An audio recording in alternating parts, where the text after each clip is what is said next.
The Force binds all things across the galaxy, connecting every living being in an invisible web of destiny and power.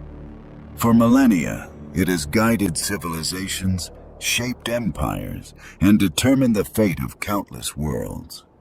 But what happens when something, or someone, discovers a world beyond the Force's reach?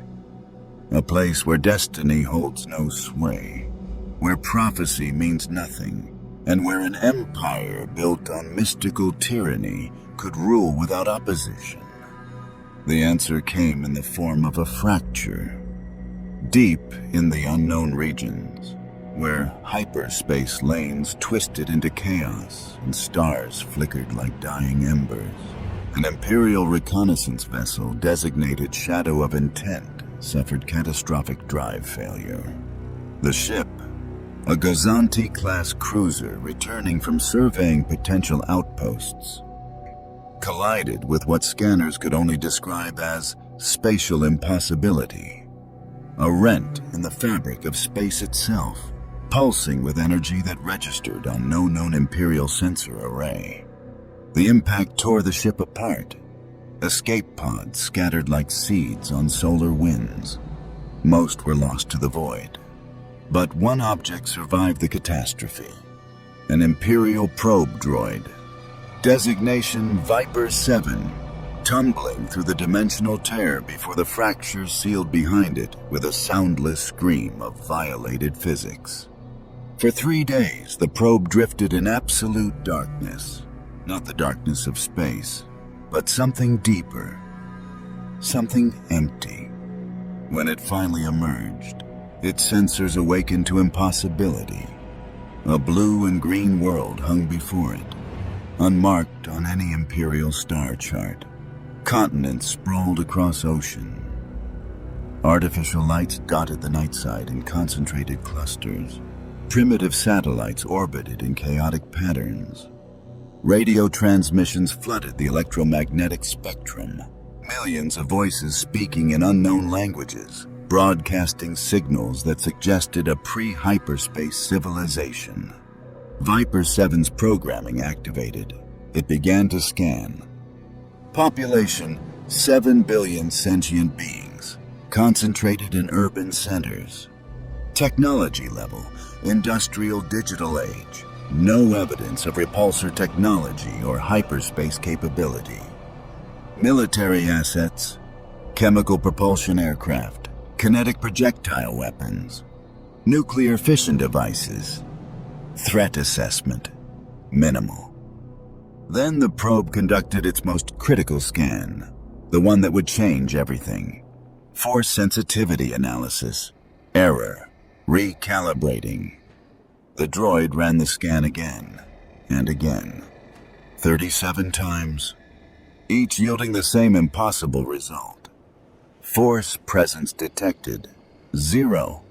No midichlorians, no force nexuses, no echo of the cosmic energy that permeated every corner of the known galaxy.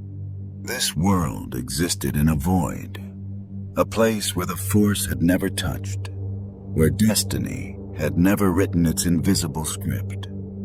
The inhabitants lived and died without ever feeling the pull of the greater power that governed all things. To the Empire, such a discovery was unprecedented. To Emperor Palpatine, it would be irresistible. Viper 7 compiled its data and transmitted a compressed burst toward the fracture point, gambling that the dimensional tear had left residual pathways.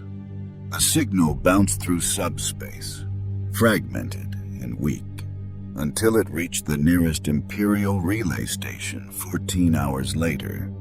Within a day, the report sat on a datapad in the Emperor's throne room on Coruscant. Darth Sidious read it 3 times, his yellow eyes glowing brighter with each pass. His withered fingers traced the holographic projection of Earth, this strange blue marble that dared to exist outside his carefully manipulated web of power. A world without the Force, he whispered, his voice like sand scraping across stone. No Jedi, No prophecy, no Skywalker destiny to constrain my will. He called for Darth Vader immediately. The Dark Lord of the Sith arrived within minutes, his cape sweeping across the polished floor, his mechanical breathing filling the chamber with its rhythmic menace. He knelt before his master without question. "My apprentice," Palpatine began, rising from his throne with surprising vigor. "The Force has revealed to us a great secret, or rather, the absence of the Force has revealed an opportunity unlike any we have encountered." He activated the hologram. Earth rotated slowly between them. This world lies beyond the Force's influence. The inhabitants are blind to destiny, deaf to the cosmic order. They have built a civilization on the fragile foundation of science and reason alone. His smile was a terrible thing. Imagine what we could accomplish there. No Jedi to interfere, no prophecy to fulfill, no light side to balance our darkness. Vader studied the planet, his respirator cycling steadily. The probe detected no Force users? None. But it detected something else, latent potential. The world is saturated with ambient energy that our sensors cannot fully classify. It is as if... Palpatine paused, savoring the thought. As if the Force could take root there. Virgin soil waiting to be claimed. You wish to conquer this world. I wish to transform it. The Emperor's voice dropped to a conspiratorial whisper. Dispatch the Third Fleet. Admiral Jared will lead the invasion. You will accompany him and break their resistance. I want this world subdued within a week, its population cataloged, its resources claimed, and most importantly, his eyes gleamed with dark ambition. I want any beings with mystical abilities brought to me alive. If this world has Force potential, we will awaken it. Under Sith dominion. Vader stood, his massive frame casting a long shadow across the throne room. It shall be done, my master. One more thing, Lord Vader. Palpatine's voice carried a warning edge. The probe's data suggests these beings possess technology, crude by our standards, but resourceful. They have split the atom. They have primitive artificial intelligence. They wage war with determination. He leaned forward. Do not underestimate them simply because they lack the Force. Even insects can swarm and sting. I understand. Vader turned to leave, then paused. What is this world called? Palpatine consulted the datapad, reading the radio transmissions the probe had intercepted and translated. They call it Earth. If you want to see more characters enter the Star Wars galaxy, or in this case, watch the galaxy come to them, hit that subscribe button and drop the name of a character you'd want to see in the comments below. May the Force be with you. 10 days later, the Third Fleet assembled in the Tingle Arm, far from prying rebel eyes. 12 Star Destroyers, including Admiral Jared's flagship Executor's Will. 300 TIE Fighter Squadrons, 40 AT-8 Walkers, 10,000 Stormtroopers, Inquisitors, Death Troopers. And at the center of it all, aboard the Star Destroyer Devastator, Darth Vader stood in the observation deck, watching technicians work to reopen the dimensional fracture. It took 6 hours of sustained tractor beam manipulation and exotic particle bombardment. But eventually, the tear reopened. A swirling wound in space, crackling with purple and black energy. All ships, Admiral Jared's voice echoed across the fleet channels. Prepare for dimensional translation. Destination, coordinates designated as planet Earth. The Emperor expects swift victory. Do not disappoint him. The Star Destroyers advanced in formation, their wedge-shaped hulls piercing the fracture one by one. Space twisted, reality bent. And for the first time in history, the Galactic Empire left its dimension behind. Earth had no idea what was coming. The first indication that something was wrong came from the James Webb Space Telescope. At 0347 hours GMT, the orbital observatory detected 12 massive objects emerging from what appeared to be a spatial anomaly beyond the moon's orbit. The objects measured between 1 and 2 kilometers in length, far larger than any known celestial body in near-Earth space. They weren't asteroids. They weren't comets. And they definitely weren't natural. The data pinged simultaneously to NASA, the European Space Agency, and a dozen other international space monitoring stations. Within minutes, emergency protocols activated across the globe. Within an hour, world leaders were being awakened with impossible news. Within 2 hours, the objects began moving toward Earth. At Avengers compound in upstate New York, Tony Stark was 3 cups of coffee deep into an all-night session upgrading the Mark 85 armor when Friday's voice cut through his concentration. "Boss, we have a situation. SWORD is detecting unidentified objects approaching Earth's orbit. Colonel Rhodes is calling it a code black." Tony's hands froze over the holographic interface. Define objects.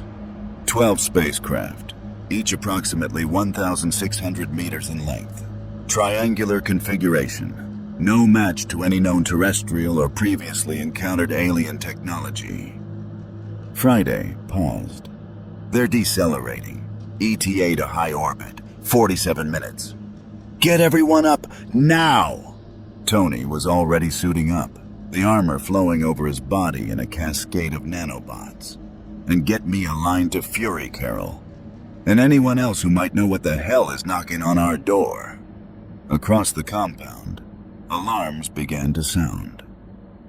Captain Steve Rogers was out of bed and dressed in 30 seconds, shield already strapped to his arm. Thor materialized in a flash of lightning, Stormbreaker crackling with anticipation. Bruce Banner stumbled into the command center, still adjusting his glasses, while Natasha Romanoff was already analyzing incoming data feeds with the cold efficiency that had made her the perfect spy. "Talk to me, Tony," Steve said as the team assembled around the central holotable. The display lit up with SWORD's telescope feed.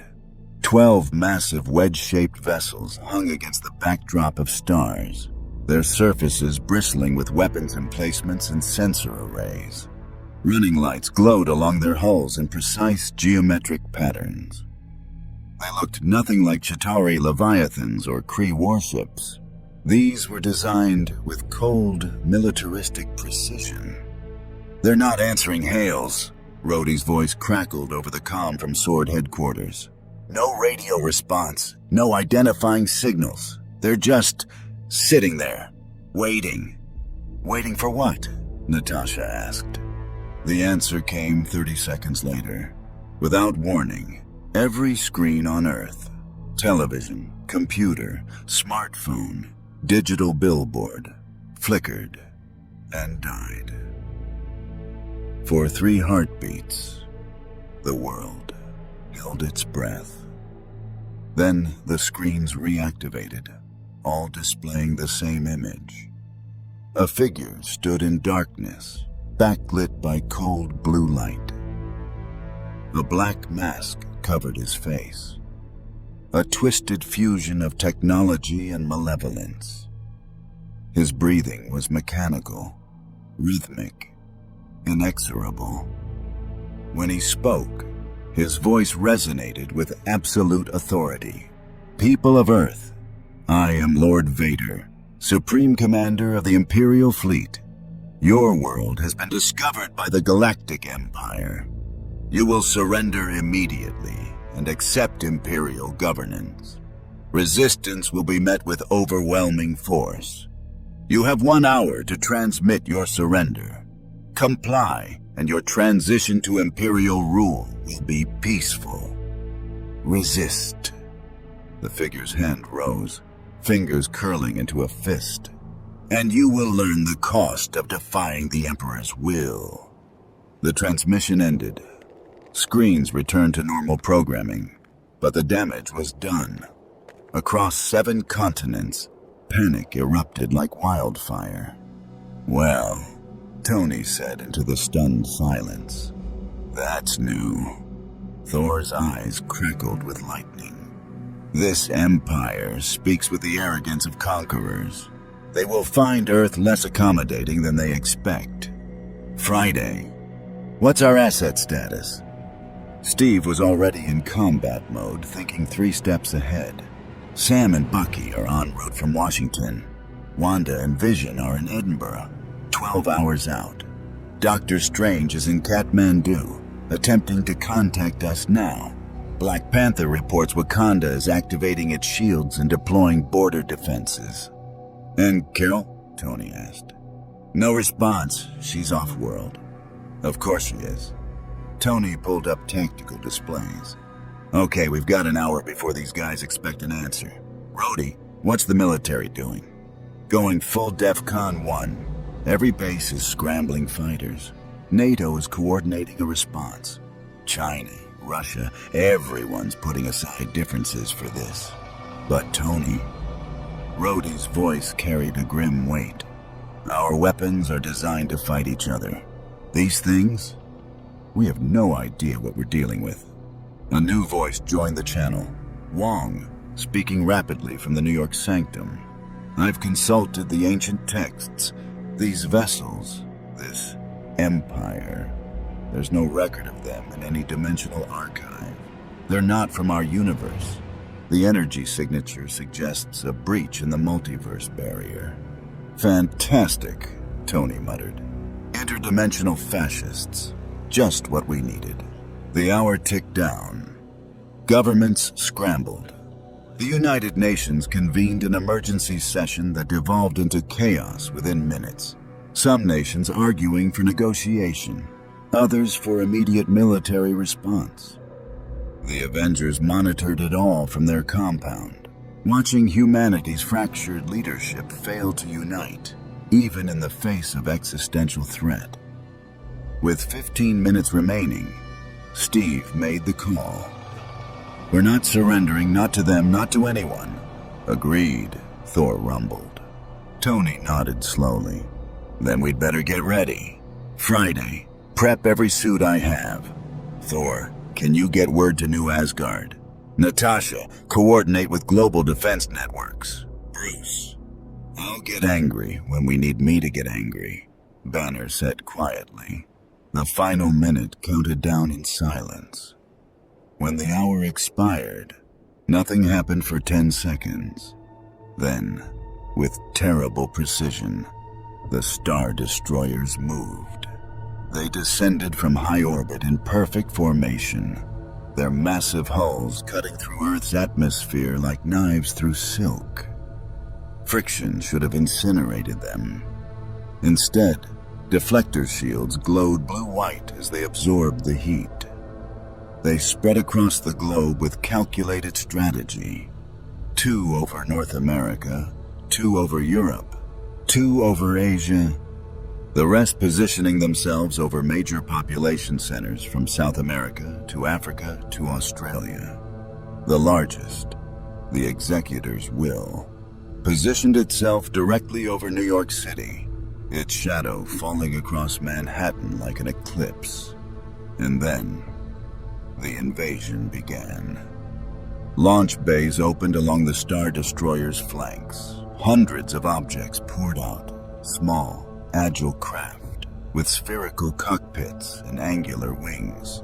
TIE fighters screamed through the sky, their distinctive twin-ion engines shrieking like predatory birds. They opened fire.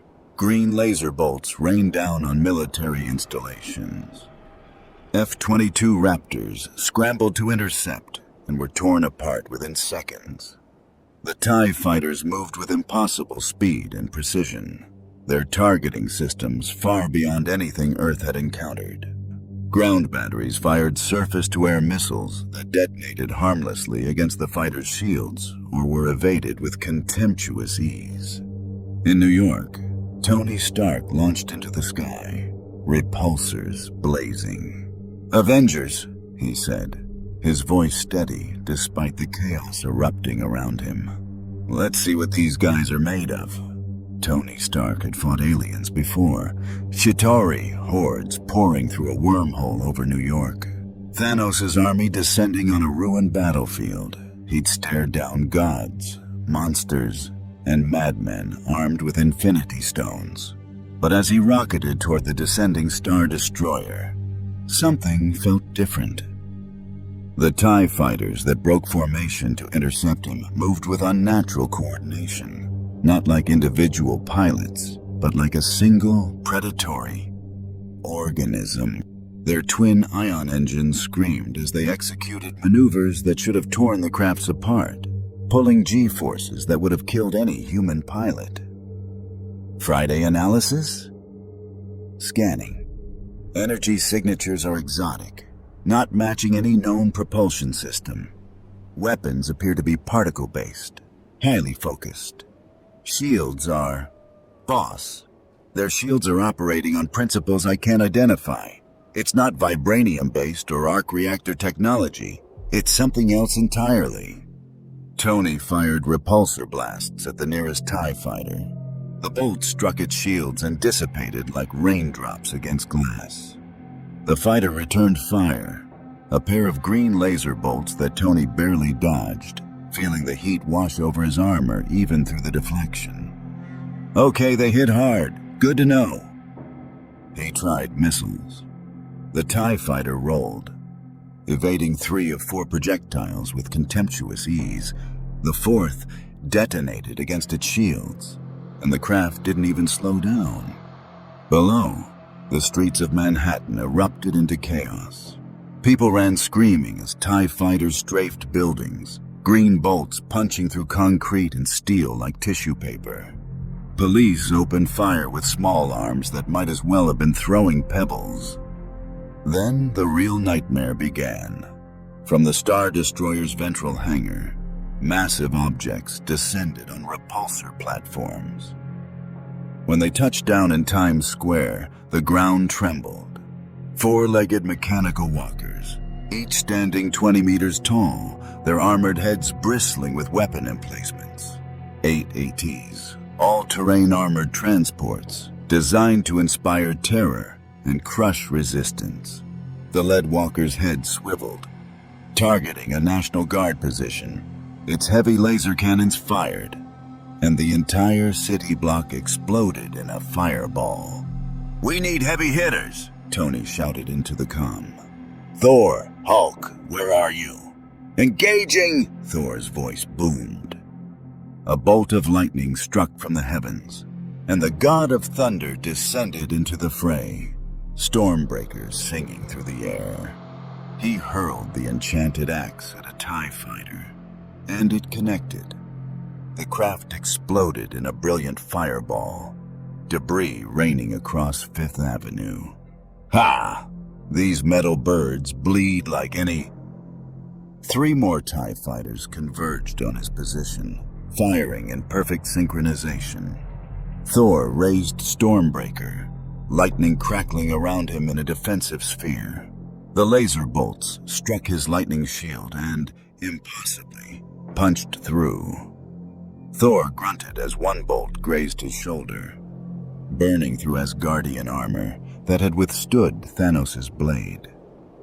"What sorcery is this?" Thor's eyes widened in genuine surprise.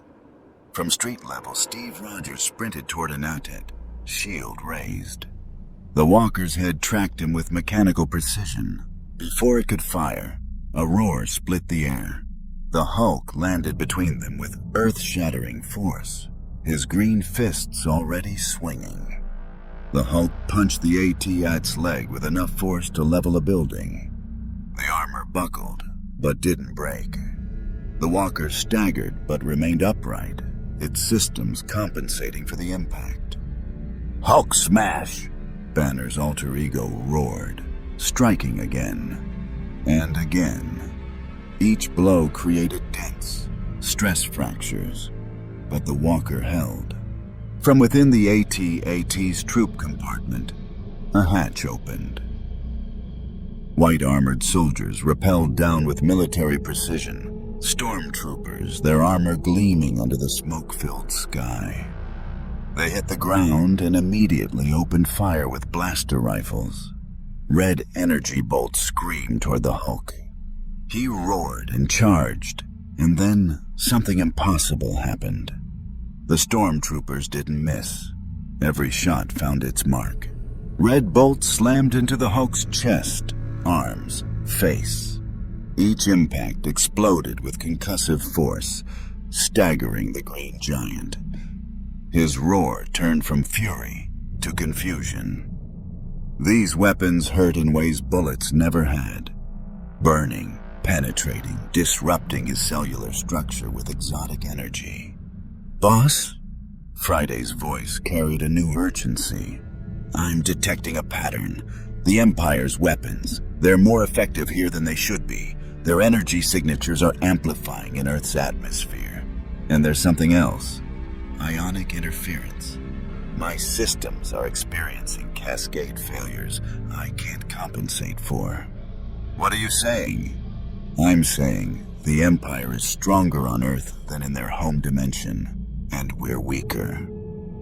Tony's mind raced through the implications, even as he dodged another barrage of laser fire. If Earth's physics somehow amplified their technology while disrupting his...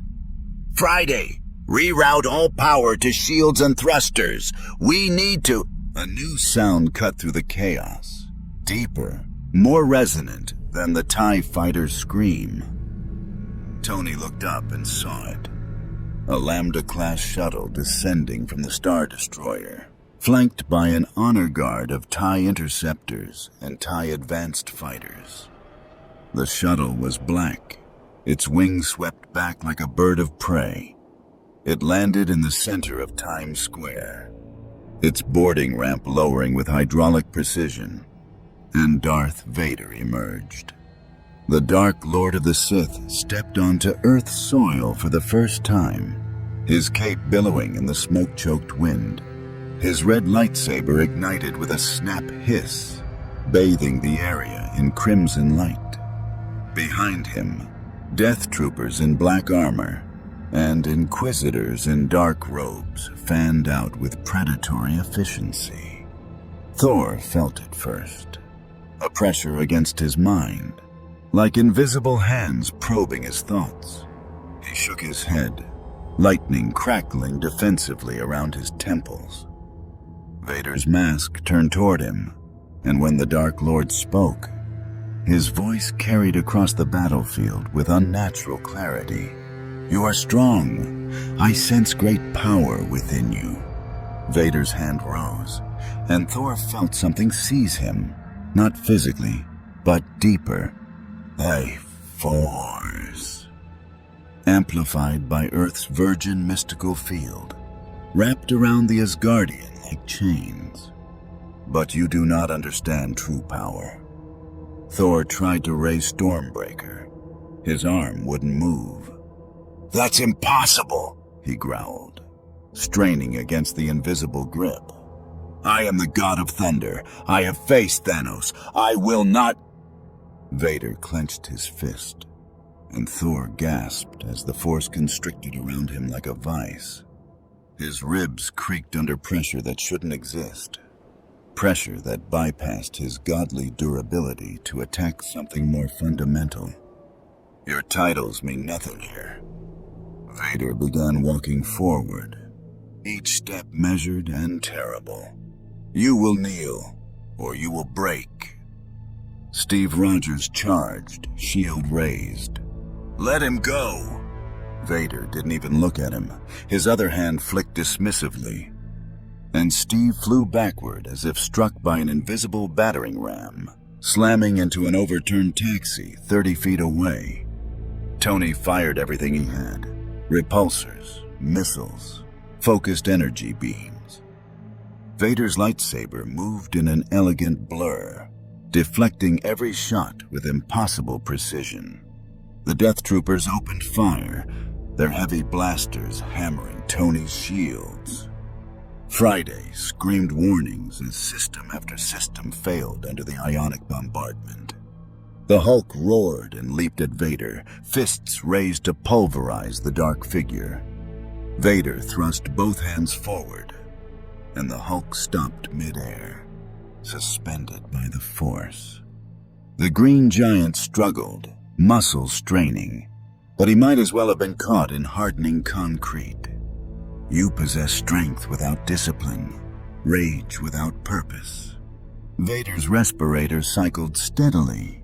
You are a weapon, and weapons can be broken. He slammed the Hulk into the ground with Force-enhanced brutality. The impact created a crater 10 feet deep. Before the Hulk could recover, Vader gestured again, and Bruce Banner's form flickered, the transformation destabilizing under Force manipulation that attacked his connection to his alter ego. "No," Tony whispered, watching his team, Earth's mightiest heroes, being dismantled by a single opponent. Friday, emergency retreat protocol. Get everyone. System's failing, boss. Ionic interference is... The armor's power died. Tony dropped from the sky, hitting the ground hard enough to crack pavement. The nanobots tried to compensate, but half his systems were dark, scrambled by technology designed to disable electronic warfare. Vader stood in the center of devastation, surrounded by Earth's defeated champion. Thor struggled to breathe under Force constriction. Steve pulled himself from wreckage, shield dented. The Hulk reverted to Banner, unconscious. Tony's armor sparked with failing systems. This world falls. Vader's words were final as death itself. Inform your leaders. Surrender, or watch your cities burn. The footage spread across every screen on Earth within minutes. The Avengers, humanity's greatest defenders. The heroes who had saved the world from Loki, Ultron, and Thanos. Broken and scattered across Times Square like discarded toys. Thor, the god of thunder, collapsed and gasping. The Hulk reverted to Bruce Banner's unconscious form. Iron Man's armor sparking and dead. Captain America bleeding from a dozen wounds, and standing over them all, a figure in black whose very presence seemed to drain hope from the air. The message was clear. If Earth's mightiest heroes couldn't stop this invasion, what chance did anyone else have? Darth Vader surveyed the scene with cold satisfaction. His respirator cycled in its steady rhythm as Death Troopers secured the perimeter and Inquisitors moved among the fallen, scanning for mystical signatures. The Force was thick here, denser than anywhere in his home galaxy, like virgin territory waiting to be claimed. Every gesture required less effort. Every manipulation of matter and energy came with terrifying ease. This world would be his master's greatest conquest. "Secure the wounded," Vader commanded. "Any with Force potential are to be taken alive. The rest are irrelevant." An Inquisitor, the seventh sister, her double-bladed lightsaber spinning lazily at her side, approached one of the downed heroes. The woman with red in her hair, the one called Black Widow. "This one shows no mystical resonance, Lord Vader." "Then leave her." Vader turned his attention to the large green-skinned creature who had reverted to human form. Even unconscious, Bruce Banner radiated something unusual. Not the Force, but a different kind of energy. Primal. Uncontrolled. This one, however, possesses a transformation ability beyond normal biology. The Emperor will want to study him. Two Death Troopers moved to secure Banner, mag cuffs clicking around his wrists. a crackling portal suddenly tore open reality itself 30 feet away. Dr. Strange emerged in a swirl of golden sparks, the cloak of levitation billowing around him, his hands already weaving defensive mandalas. "I suggest you release them, immediately." Every Inquisitor turned, lightsabers igniting. They felt it, the tremendous mystical power radiating from this newcomer. Whatever energy he wielded, it resonated with the Force in ways that set their teeth on edge. Vader's mask turned toward Strange with predatory interest. "You are not like the others. You touch the space between spaces. Bend reality to your will." He took a step forward. "You will be a valuable addition to the Empire. I've dealt with tyrants before." Strange's hands moved in precise patterns, summoning the crimson bands of Sidorak. Glowing red energy wrapped around Vader, binding him from shoulder to boot for exactly 2 seconds. Vader simply flexed, and the Force shattered the mystical bonds like spider silk. Strange's eyes widened. That spell had held the Hulk. Nothing should have broken it so easily. "Your magic is impressive," Vader said, his lightsaber igniting with that distinctive snap hiss. "But you rely on gestures, incantations, preparation." He raised his hand, and Strange felt an invisible grip seize his throat. "The Force requires only will." Strange couldn't breathe. His hands moved frantically, trying to cast, but Vader clenched his fist tighter, and the sorcerer's concentration shattered. The cloak of levitation attacked on its own, wrapping around Vader's head, but the Dark Lord merely grabbed it with one hand and pulled. The sentient artifact struggled, then went limp as Vader poured dark side energy into it, overwhelming its consciousness. "Your artifacts cannot save you." Vader advanced, dragging Strange closer through the Force choke. "Your dimension-spanning power cannot save you. You will serve the Emperor, or you will die." Strange's vision tunneled. He tried to open a portal to escape, but his concentration was failing. The world went gray at the edges. A massive lightning bolt struck from above, not aimed at Vader, but at the AT-ATs behind him. Thor had recovered enough to fight, even if barely. The walker's shields absorbed most of the impact, but systems sparked and failed. "Villain!" Thor roared, blood streaming down his face. "You will not!" Vader released Strange, who collapsed gasping, and turned to face the Asgardian. "You are resilient, admirable." His hand rose again, "but futile." This time, Vader didn't just constrict, he lifted. Thor rose 30 feet into the air, suspended like a puppet on invisible strings. The force pressure around him intensified until his armor began to crack. "The Force does not tire," Vader said calmly. "It does not falter. It simply is. And here, on this world without Force users, without balance, without light to oppose darkness." He pulled Thor higher. "It obeys only me." A repulsor blast struck Vader's back. Tony had rerouted enough power to get his suit partially functional. "Hey, Darth Bathrobe. How about you pick on someone who can actually fight back?" Vader didn't drop Thor.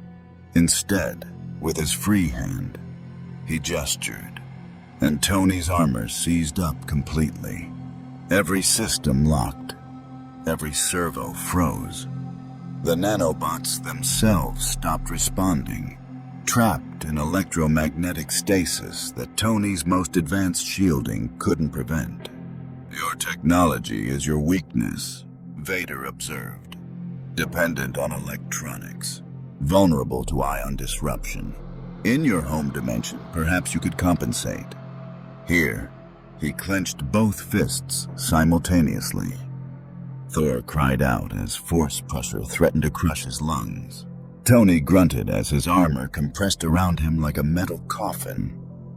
From street level, Steve Rogers threw his shield with every ounce of strength he possessed. The vibranium disc flew true, striking Vader's outstretched hand. The Dark Lord caught it, simply reached up and stopped it mid-flight with the Force, then examined it with detached curiosity. Fascinating. A metal that resonates with kinetic absorption properties. He looked at Steve, who stood defiant despite his injuries. You have courage, soldier, but courage without power is merely the first step toward martyrdom. Vader hurled the shield back with force-enhanced velocity. Steve barely dodged, the disc embedding itself in concrete behind him. Admiral Jared, Vader spoke into his comlink. Begin planetary subjugation protocols. Occupy major cities. Disable infrastructure. Resistance is negligible. Yes, Lord Vader. Shall we deploy walkers to all population centers? All of them. Let humanity understand the cost of defiance. Across the globe, the nightmare multiplied. AT-ATs marched through London, their heavy cannons reducing Big Ben to rubble. In Tokyo, TIE fighters strafed the government district, forcing an evacuation. Paris, Beijing, Mumbai, Sao Paulo. Every major city came under assault simultaneously. Stormtroopers deployed in the thousands, their white armor gleaming as they secured strategic locations. This time, their legendary poor aim seemed to have vanished. Every shot found its mark, as if Earth's physics somehow favored Imperial weapons. Military resistance crumbled. Fighter jets fell from the sky. Tanks exploded under focused fire. Earth's defenders discovered what the Rebel Alliance had learned long ago. Fighting the Empire required more than conventional warfare. In Wakanda, T'Challa watched the holographic displays with growing horror. His nation's shields held against the initial bombardment, but 2 Star Destroyers had positioned themselves in geosynchronous orbit directly overhead. Waiting. My king, Okoye said quietly. The world is falling. We cannot hide forever. We will not hide, T'Challa replied. But we must be strategic. If we reveal ourselves too soon, Wakanda falls with the rest. In New York, Vader finally lowered his hands. Thor dropped to the ground, unconscious. Tony's armor remained frozen, its occupant helpless. Take them, Vader commanded his death troopers. The transformation creature, the Mystic, and the Armored One. The Emperor specifically requested subjects with unusual abilities. Strange was hauled to his feet, mag-cuff suppressors around his wrists dampening his mystical abilities. Banner was already secured. Tony struggled as his armor was manually disengaged, the emergency release protocols overridden by Imperial technicians. Steve Rogers tried to stand, to fight, but 3 stormtroopers pinned him with shock batons. He watched helplessly as his teammates were loaded onto the Imperial shuttle. Vader paused before boarding, turning back to survey the devastated city. Fires burned across Manhattan. Civilians huddled in buildings or fled through smoke-filled streets. The Avengers lay defeated. Broadcast this, Vader said to the nearest technician. Let all of Earth see what resistance brings. Let them understand that the Empire is inevitable. The shuttle lifted off, carrying Earth's captured heroes toward the waiting Star Destroyer. Below, Steve Rogers finally pushed himself upright, blood dripping from his forehead.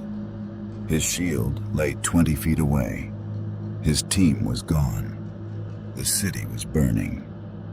But his eyes still burned with defiance. This isn't over, he whispered to the departing shuttle. This is just beginning. 72 hours after the invasion began, Earth was unrecognizable. Imperial occupation wasn't like the Chitauri attack, a chaotic assault that lasted hours.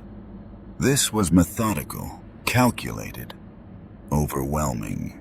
The Empire had conquered thousands of worlds across their galaxy, perfecting the art of subjugation to a science. Earth was simply the latest conquest in an endless expansion. Star Destroyers maintained geosynchronous orbit over every continent, their turbo-laser batteries trained on major population centers. The message was clear. Resistance would be met with orbital bombardment. Smaller cities had already learned this lesson. Detroit, Johannesburg, Damascus. When local militaries attempted organized counterattacks, green fire fell from the sky, and entire districts ceased to exist. The survivors learned quickly. Surrender meant survival. AT-ATs patrolled urban centers in squadrons, their distinctive four-legged gait becoming a symbol of Imperial dominance. TIE fighter patrols screamed overhead at regular intervals, their twin-ion engines a constant reminder that the skies belonged to the Empire. Stormtroopers established checkpoints at major intersections, their E-11 blasters ready for anyone foolish enough to challenge martial law. But the most insidious change came in the form of Imperial administration. In New York, London, Moscow, Beijing, in every capital still standing, Imperial governors arrived aboard Lambda-class shuttles, flanked by contingents of death troopers. They walked into government buildings and simply took over. Presidents, prime ministers, monarchs, all were given the same choice: collaborate and maintain a facade of authority, or be replaced by someone more cooperative. Most chose collaboration. A few resisted. None of those resistors were seen again. Governor Adelhard, assigned to North America, established his headquarters in what was formerly the United Nations building. He was a thin man with calculating eyes and an immaculate gray uniform. His first decree was broadcast across every screen in the Western Hemisphere. "Citizens of Earth," he began, his accent clipped and precise. "The Galactic Empire does not seek your destruction. We seek order, stability, an end to the petty conflicts that have plagued your world for millennia. Under Imperial rule, you will know peace, you will know prosperity, but you will also know obedience." Behind him, holographic displays showed the new reality. Curfews, travel restrictions, mandatory identification protocols, resource rationing. Earth's economy was being restructured to serve Imperial needs. Factories were being retooled to produce Imperial equipment. Mines were being expanded to extract resources for the war machine. Humanity was becoming a cog in a much larger apparatus. Any individual demonstrating unusual abilities, mystical, genetic, or technological, is required to report to Imperial processing centers immediately, Adelhard continued. Failure to comply will result in severe penalties. The Empire has identified several individuals of interest. Their location and surrender is mandatory. Images appeared. Wanda Maximoff, Vision, Carol Danvers, Peter Parker, Hope Van Dyne, Scott Lang, a dozen others. These individuals are wanted for Imperial evaluation. Citizens providing information leading to their capture will be rewarded. Those harboring them will be executed. The broadcast ended. Across Earth, people looked at their neighbors with new suspicion. The Empire had learned long ago that fear was the most effective weapon, and that turning populations against themselves was far more efficient than fighting them directly. Aboard the Executor's Will, in a detention block specifically designed for high-security prisoners, 3 cells held Earth's captured heroes. Tony Stark sat on the hard metal bench, his hands cuffed with Imperial mag restraints that somehow dampened even his most basic attempts to manipulate the locking mechanism. No nanobots, no Friday, no connection to his global network. For the first time in years, Tony Stark was just a man in a cell. "You know," he said to the empty air, knowing surveillance systems were listening, "in my experience, the whole evil empire thing never really works out long term. There's always some farm boy or ragtag group of rebels who mess up your plans. It's practically inevitable." No response, just the hum of the ship's systems. 2 cells over, Bruce Banner sat with his head in his hand. They'd done something to him. Some kind of force manipulation that made transformation almost impossible. He could feel the Hulk raging beneath his skin, but every time he tried to let go, something pushed back, like trying to break through a wall that kept rebuilding itself. "They're afraid of you," a voice said from the cell across from his. Bruce looked up.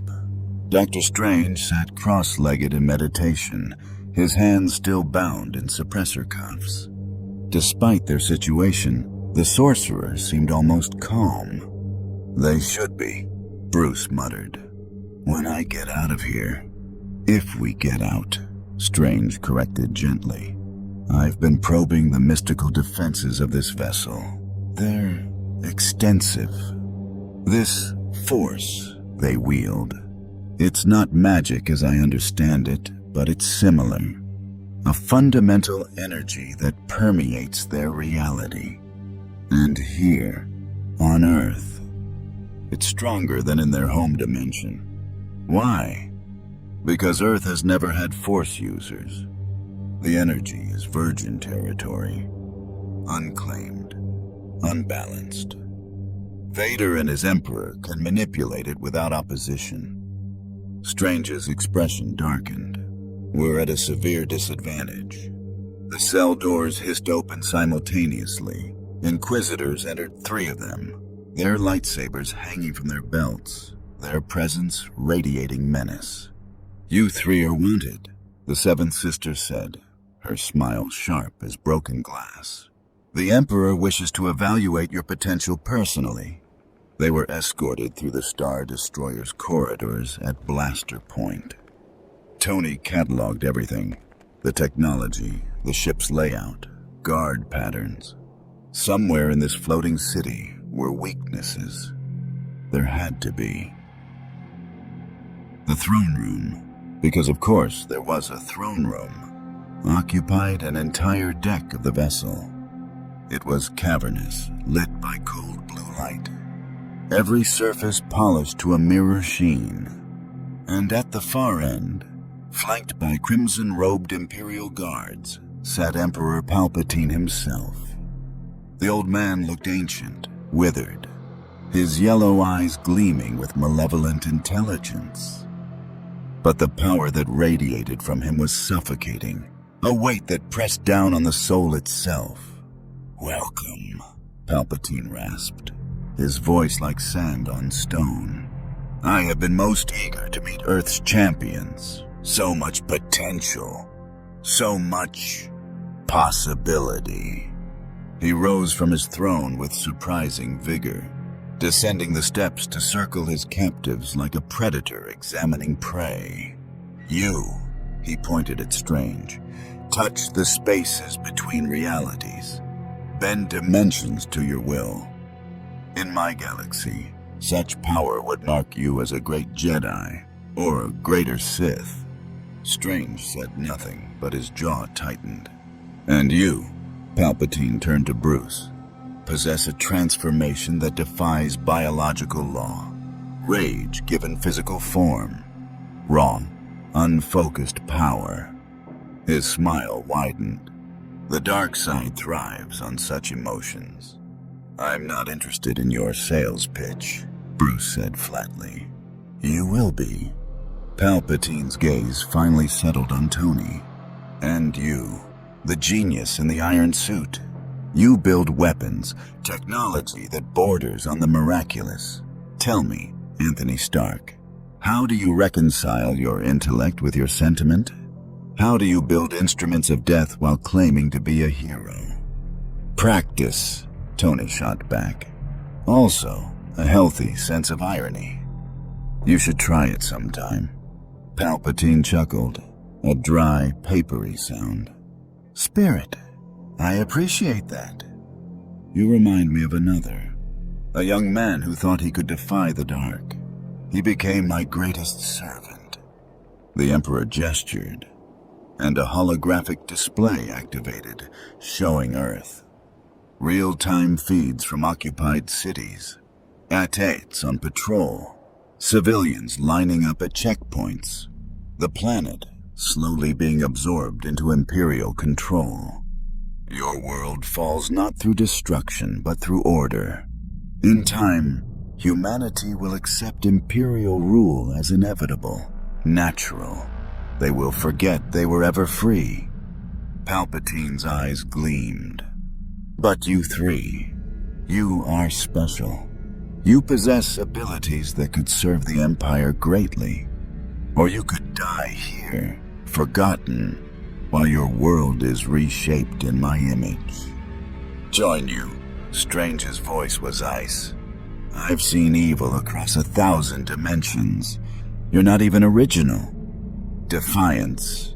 Palpatine's smile never wavered. How refreshing. Very well. Since words fail to convince you. He raised his hand. Blue lightning erupted from his fingertips. The Force lightning hit all three simultaneously. It was agony beyond anything they'd experienced. Not just pain, but corruption. The Emperor's power reached inside them, finding every fear, every doubt, every darkness, and setting it aflame. Tony screamed. Bruce roared, trying desperately to transform. The Hulk would survive this. Had to, but the Force held him human. Strange's mystical defenses crumbled under the assault. This is but a taste, Palpatine said calmly. Continuing the torture. I can do this for hours, days, years, or you can serve willingly. Choose. The lightning intensified, and somewhere below, in an Antarctic facility the Empire had constructed with terrifying speed, another prisoner screamed. Wanda Maximoff hung suspended in a containment field, electrodes attached to her temples. Imperial technicians monitored glowing readouts as they pumped dark side energy into her body, trying to awaken Earth's dormant force potential through the most powerful, mystical being they'd captured. Her chaos magic fought back, red energy crackling against the dark side intrusion. But with every hour, the corruption spread deeper.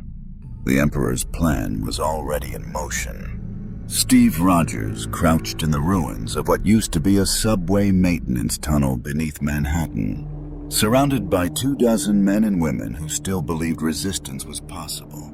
They were soldiers, police officers, firefighters, civilians, people who'd refused to accept Imperial rule, who'd gone underground the moment the occupation began.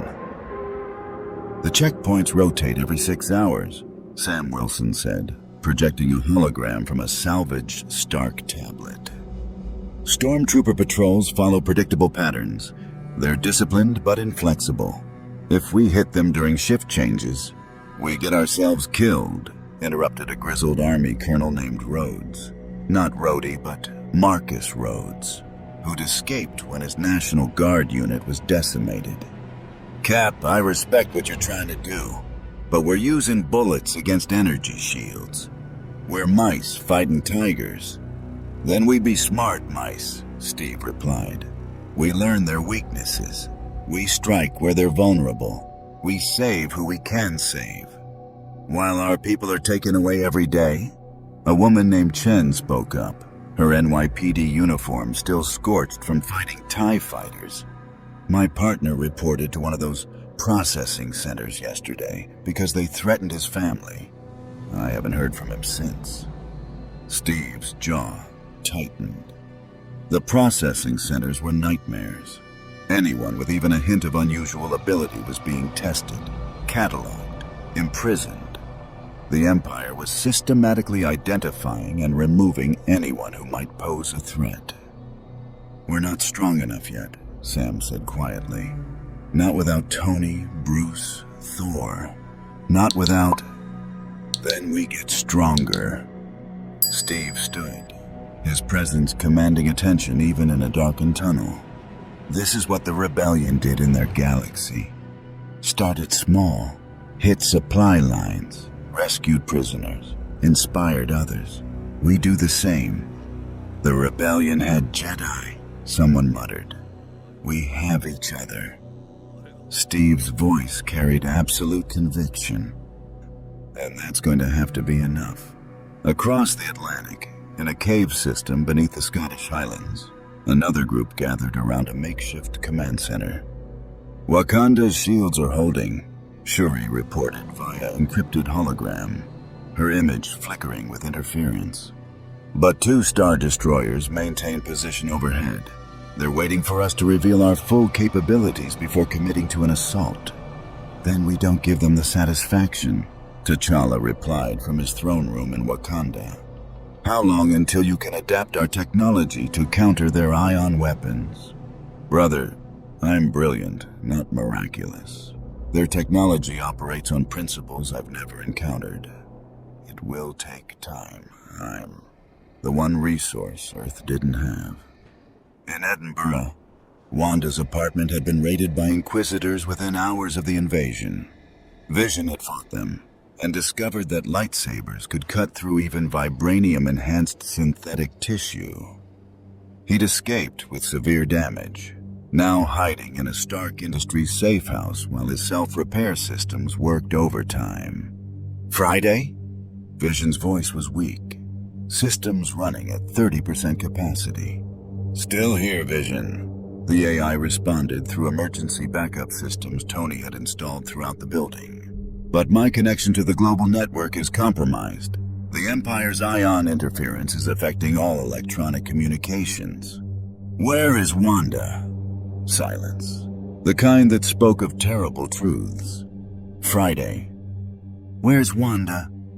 Imperial transmissions indicate a Force-sensitive female with reality manipulation abilities was captured in Sokovia 3 days ago.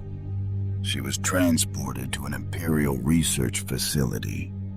Location unknown. Vision's remaining eye burned with barely contained fury. Then we find her. In the Atlantic Ocean, beneath the waves, where Imperial scanners couldn't easily penetrate, a modified Quinjet descended toward a massive underwater structure. The vessel bore Stark Industries markings, but its pilot was someone the Empire hadn't accounted for. Pepper Potts. She'd survived the initial invasion by being in a shielded underground facility when the attack began. While the Empire hunted superpowered individuals, they'd overlooked the CEO of one of Earth's most advanced technology companies. A mistake they would come to regret. The Quinjet docked inside the submerged facility, one of Tony's backup research stations, unknown even to most Avengers. Inside, a dozen of Stark's best engineers worked frantically, surrounded by prototype armor and experimental weapons. "Status?" Pepper demanded, striding into the lab with the same commanding presence she'd used to run a multi-billion-dollar corporation. "We've cracked their energy shielding," a young engineer named Sarah Chen reported. "It's not force-based. It's deflector technology using exotic particles. We can disrupt it with properly calibrated EMP bursts." "And the ion weapons?" "Hardening protocols are in progress. If we can get our hands on actual Imperial components instead of working from scans, then we get our hands on them." Pepper pulled up tactical displays. "There's a TIE fighter crash site in upstate New York. The Empire cordoned it off, but they're using standard patrol patterns." Her eyes gleamed with calculated determination. We're going to steal it. Far from Earth's chaos, in Kathmandu, Wong stood in the ruins of Khmer Taj.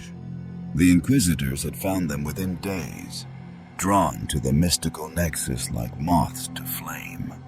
The battle had been fierce. Masters of the mystic arts against force wielders who bent reality with nothing but will. They'd lost. Half the sanctum was rubble. Ancient texts burned. But Wong had managed to evacuate most of the students through emergency portals before the final assault. Now he stood alone, the last master in this location, maintaining a desperate vigil. His hands moved in precise patterns, weaving a spell he'd only read about in forbidden texts, a mystical beacon that would pierce dimensional barriers. "If you're out there," he whispered to the void, "we need you. Strange, wherever they've taken you. I'm trying to guide you back." The spell pulsed outward, seeking, but was immediately suppressed. Force lightning struck from above.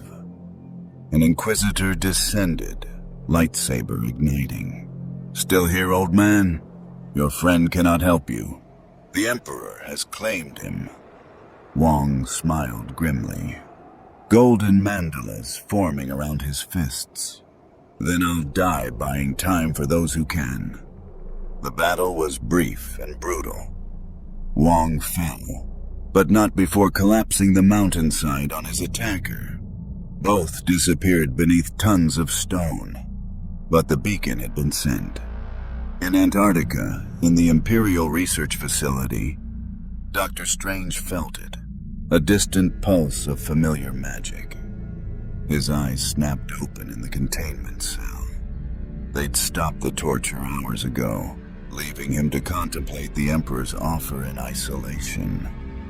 Join or die, serve or suffer. Strange had seen 14 million futures fighting Thanos.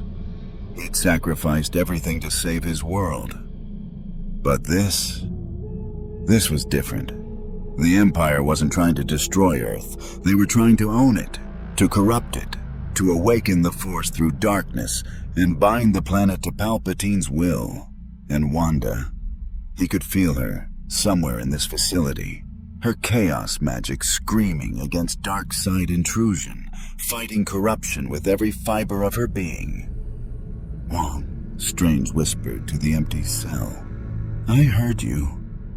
He closed his eyes and began to meditate despite the suppressor cuffs.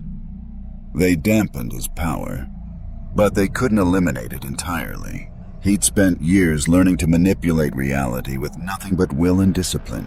If the Force was just another form of universal energy, perhaps he could learn to touch it too. Back in New York's underground, Steve's resistance cell prepared for their first operation. The target, an Imperial supply convoy traveling through the Bronx. Small scale, achievable. A message that Earth wouldn't submit quietly. "Remember," Steve addressed his team, "we're not trying to win today. We're trying to survive long enough to fight tomorrow. Hit hard, extract fast, no heroes."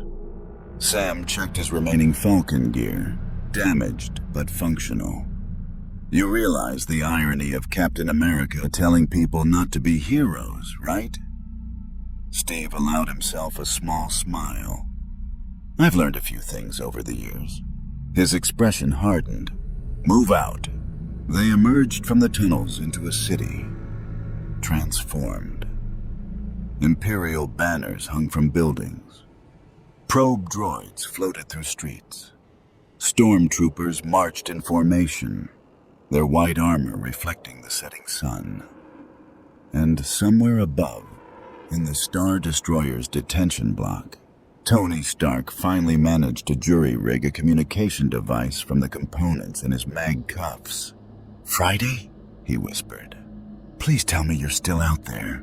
Static. Then, "Boss? Signal degraded. 87% packet loss." "Barely. Doesn't matter. Listen carefully. I need you to find Pepper. Tell her, Protocol Siege Perilous. She'll know what it means. Boss, what are you planning? Tony smiled in the darkness. Same thing I always do. I'm going to get out of here. Find my friends and introduce these Imperial bastards to why you don't mess with Earth. The Emperor's Antarctic facility sprawled across the frozen wasteland like a dark star, a massive complex of Imperial architecture that had been constructed with impossible speed. Prefabricated modules, repulsor lifted into position, powered by generators that hummed with exotic energy. At its center rose a tower, black metal reaching toward the gray sky, crackling with purple lightning that had nothing to do with Earth's weather. Inside the tower's central chamber, Wanda Maximoff hung suspended in a cage of pure dark side energy. Her wrists were bound in suppressor cuffs, but the Emperor's true restraint came from something far more insidious. He was rewriting her connection to chaos magic, threading it with tendrils of the Force, corrupting it from within. Fascinating. Palpatine circled her slowly, yellow eyes gleaming with scientific fascination and sadistic pleasure. Your power stems from an infinity stone, a cosmic artifact of tremendous might. Yet here, in this dimension, it resonates with the Force in unexpected ways. Wanda's head hung low, red hair matted with sweat. She'd been fighting for days, but exhaustion was winning. Every time she pushed back against the intrusion, the Emperor simply intensified his assault. Your chaos magic is untrained, emotional, reactive.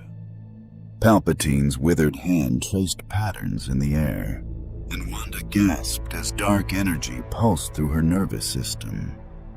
But the Force can give it structure, purpose, power beyond imagining. All you must do is stop resisting. Never, she whispered, her accent thick with exhaustion. Defiance. The Emperor's smile was terrible. How long will it sustain you, I wonder? Hours? Days? Everyone breaks eventually, child. Everyone. In a laboratory 3 levels below, Imperial scientists monitored readings on holographic displays. Strange energy signatures. Midi-chlorian counts inexplicably rising. Earth's mystical field beginning to resonate with dark side corruption. The transformation is proceeding as expected, the lead scientist reported into his comlink.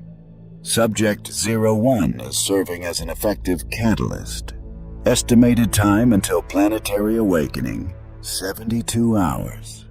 Excellent, came the Emperor's response. And the other specimens?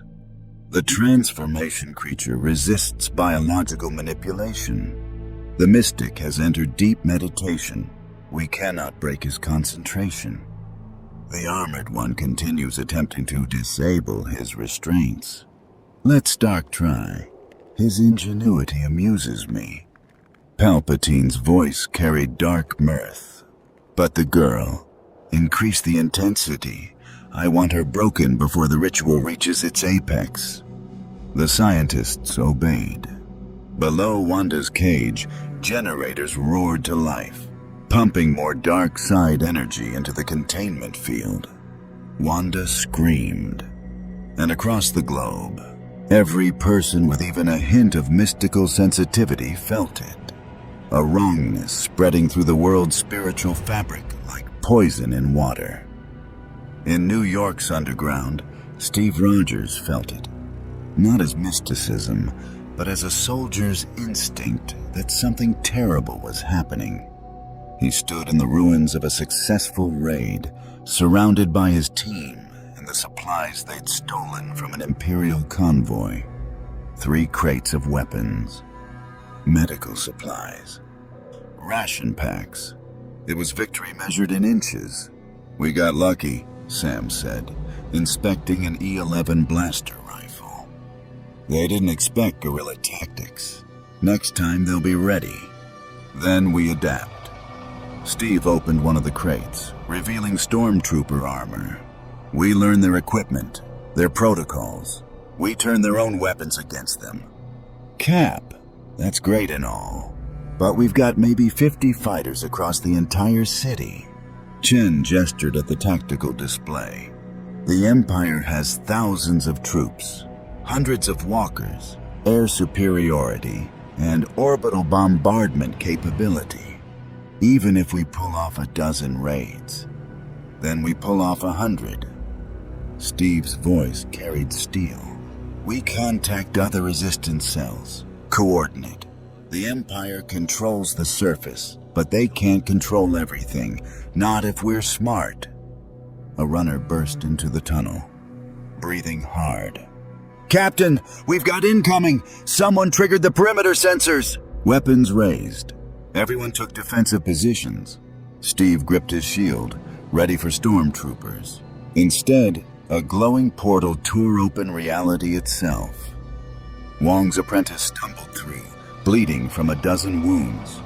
Robes scorched. Captain, Rogers, thank the Vishanti. Who are you? Steve helped steady the young woman. I studied under Master Wong at Kamartaj. She gasped for breath. The Inquisitors found us. Most are dead or captured. But before Master Wong fell, he sent me to find you. He said Earth's resistance would need magic if we're to have any chance. We don't have magic, Sam said. No, but you have something better. Aya's eyes burned with desperate hope. You have Captain America. Master Wong said if anyone could unite Earth against impossible odds, it would be you. Steve exchanged glances with Sam. Another responsibility, another burden. He accepted it without hesitation. What do you need? He asked. Wakanda. Aya pulled out a glowing artifact, a shard of the Eye of Agamotto. Master Strange left contingency protocols. Wakanda has the technology to amplify mystical energy. If we can combine their science with our magic, we might create weapons that can actually hurt these Force users. Wakanda's under siege, Sam pointed out. Then we break the siege. Steve turned to his team. Get me aligned to T'Challa. It's time we stopped fighting in pieces and started fighting as a planet. In Wakanda, behind the shimmering energy shields, T'Challa received the transmission with grim satisfaction. Captain Rogers, I was beginning to wonder when we would coordinate our efforts. I'm a little late to the party, Steve admitted. But I'm here now. What do you need? Time. My sister is reverse engineering Imperial technology, but the process is delicate. If the Empire launches a full assault before we're ready, then we make sure they're looking somewhere else. Steve's tactical mind was already working. If we hit them hard enough in multiple locations simultaneously, New York, London, Tokyo, they'll have to split their forces. Buy you the time you need. A global coordinated strike. T'Challa nodded slowly. It would require perfect timing, and it would paint targets on every resistance cell. We're already targets. Might as well make it count. Across the Atlantic, Pepper Potts stood in the underwater facility, watching engineers analyze the captured TIE fighter. The craft was more damaged than hoped, but Sarah Chen had managed to extract its power core intact. This is incredible, Sarah breathed, running scans. The energy conversion efficiency is beyond anything we've achieved. If we can replicate this, we can. Pepper's voice allowed no doubt. Tony built an arc reactor in a cave with scraps.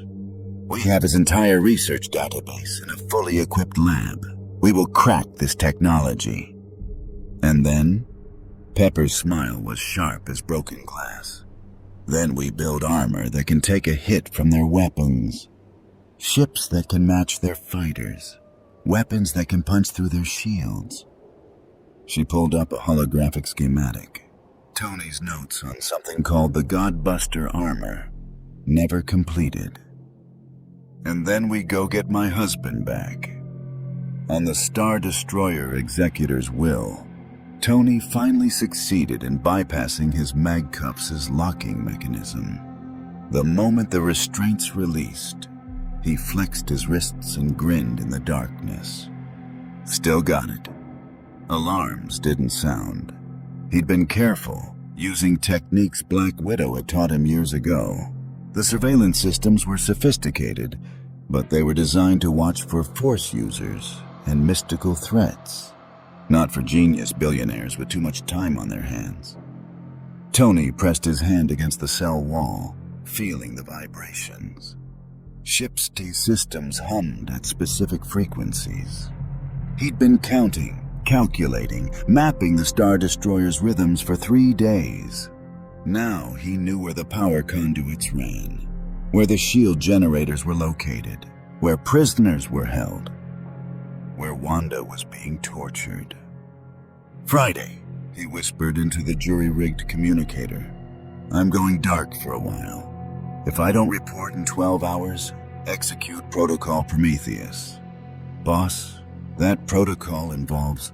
I know what it involves. His expression hardened. But if I can't get us out of here, you make damn sure the Empire regrets taking prisoners. He moved to the cell door, examining the locking mechanism. Imperial technology was advanced, but it followed logical principles. Everything had a weakness. Everything could be exploited. It took him 17 minutes to bypass the lock. The door slid open silently. The corridor beyond was empty. Guard rotation, exactly as he'd calculated. Tony moved quickly, keeping to the shadows, heading deeper into the Star Destroyer's detention levels. He had to find Bruce. Had to find Strange. Had to... Going somewhere, Mr. Stark? Tony froze. An Inquisitor stepped from a side corridor, lightsaber igniting with that distinctive snap hiss. The fifth brother, his massive frame blocking the passage. You know, Tony said, raising his hand slowly, I was just looking for the bathroom. These Star Destroyers don't exactly come with clear signage. The Inquisitor smiled. Lord Vader predicted you would attempt escape. He ordered us to let you try. His lightsaber spun lazily. So we could break you properly. Tony's mind raced. No armor, no weapons, no backup. Just his brain against a force-wielding warrior with a laser sword. Well, Tony said, backing up slowly. This is going to suck. Tony Stark had survived impossible situations before. An Afghan cave with shrapnel in his chest. The void of space, holding a nuclear missile. Thanos' army bearing down on a ruined Earth, but facing an Inquisitor in a narrow corridor with no armor, no weapons, and no backup was pushing his luck to the breaking point. The fifth brother advanced slowly, savoring the moment. His double-bladed lightsaber spun in a lazy figure eight, red plasma humming through the air. The Emperor believes you have value. Lord Vader thinks you're clever. I think you're just another arrogant fool who's about to learn what real power looks like. See, that's where everyone makes the same mistake. Tony continued backing up, eyes scanning for anything he could use. They assume power is about muscles or magic or glowing swords. But real power... He spotted what he needed. A power conduit junction 20 feet behind him. Real power is knowing exactly where the weak points are. He dove. The Inquisitor lunged with inhuman speed, lightsabers slashing, but Tony was already sliding across the polished floor. His hand slammed against the wall panel he'd memorized during his imprisonment, fingers finding the emergency release mechanism Imperial engineers had standardized across their fleet. The power conduit exploded outward in a shower of sparks and superheated gas. The fifth brother stumbled back, momentarily blinded. Tony didn't wait. He sprinted down the corridor as emergency bulkheads began sealing, separating sections of the ship. Behind him, he heard the Inquisitor roar in fury, and the distinctive sound of a lightsaber cutting through durasteel. "Friday!" Tony gasped as he ran. "Please tell me you mapped the detention level layout from those stolen schematics." "Mapping now, boss." Dr. Strange is being held in cell block Theta 7, 2 sections ahead. Bruce Banner is in a specialized containment unit on this level's medical bay. But Tony, the explosion triggered security protocols. Stormtroopers are converging on your position. Of course they are. Tony skidded around a corner, nearly colliding with 2 shocked Imperial technicians. He didn't slow down, just grabbed a toolkit from one's belt as he passed and kept running. What about Wanda? She's not on this ship. Tracking her force signature. She's planet-side. Antarctica. The Emperor's ritual facility. Tony's blood ran cold. If Palpatine had Wanda in some kind of torture lab, first things first, get Strange, get Bruce, get off this ship, then burn that facility to the ground. He found the medical bay's entrance sealed with an authorization lock. The toolkit contained Imperial security bypass tools. Thank God for universal standardization. Tony worked frantically as footsteps echoed from multiple directions. The lock disengaged. The door slid open. Inside, Bruce Banner hung suspended in some kind of stasis field, unconscious, his vitals displayed on surrounding monitors. Imperial scientists had been studying him, trying to understand the transformation. Tubes and sensors covered his body. "Bruce!" Tony rushed to the controls, fingers flying over the interface. Imperial systems were sophisticated but logical. He could crack this. "Come on, buddy. Time to wake up and get angry." Alarms shrieked. The door behind him exploded inward. Stormtroopers, a dozen of them. E-11 blasters raised. "Hands up! Step away from the prisoner!" Tony raised his hands slowly, but his fingers were still working the interface behind his back. Just needed 3 more seconds. "I said step away." "Yeah, I heard you." Tony grinned. But here's the thing about the Hulk. The stasis field collapsed. Bruce's eyes snapped open, glowing green. The tubes tore away as his body began to expand, muscles rippling, skin shifting from pale to emerald.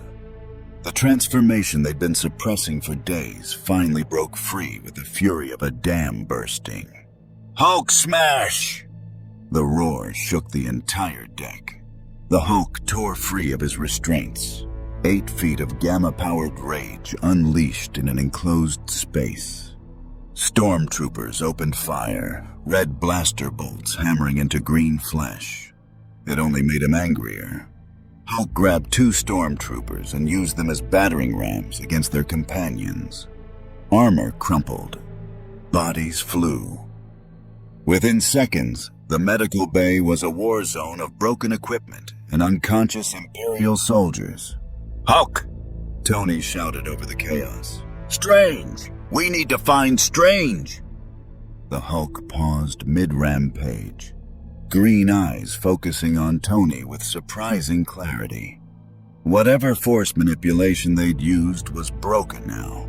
Banner was fully in there, directing the fury. "Strange," Hulk rumbled. "Find Wizard." They moved through the ship like a living apocalypse. Hulk smashing through bulkheads, Tony navigating using Friday's stolen maps. Stormtroopers tried to stop them and were thrown aside like toys. An Inquisitor appeared, lightsaber blazing. and Hulk simply grabbed a wall panel and smashed it over the Force user's head with enough force to crack the deck plating. Cell Block Theta 7 was heavily guarded. 16 stormtroopers, 3 Inquisitors, automated defense turrets. They'd been waiting. "Lord Vader ordered us to bring you back alive," the seventh sister said, her double-bladed lightsaber spinning. "But alive doesn't mean undamaged."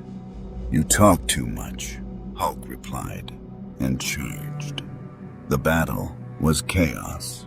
Lightsabers clashed against Hulk's fists, the plasma actually cutting his skin, drawing green blood. But he didn't stop. Tony scrambled for the cell controls while the Hulk kept the Inquisitors occupied. Defense turrets swiveled, tracking, firing. Tony barely dove behind cover as blaster fire scorched the wall where he'd been standing. He needed leverage, an advantage, something to tip the scales. His eyes fell on an emergency force field generator. If he could overload it, create a feedback pulse. "Friday, calculate a localized EMP burst using Imperial technology." "Boss, their shielding will..." "Just do it!" Tony ripped apart the generator's casing, rewiring connections with desperate speed. The Hulk roared as a lightsaber slashed across his back. One Inquisitor went down from a thunderous punch, but 2 remained, and they were learning to use the Force to throw debris, to attack from multiple angles. "Almost there." Tony's fingers flew. "Just need 1 more."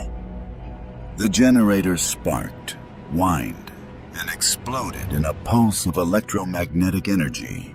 Every light in the cell block died.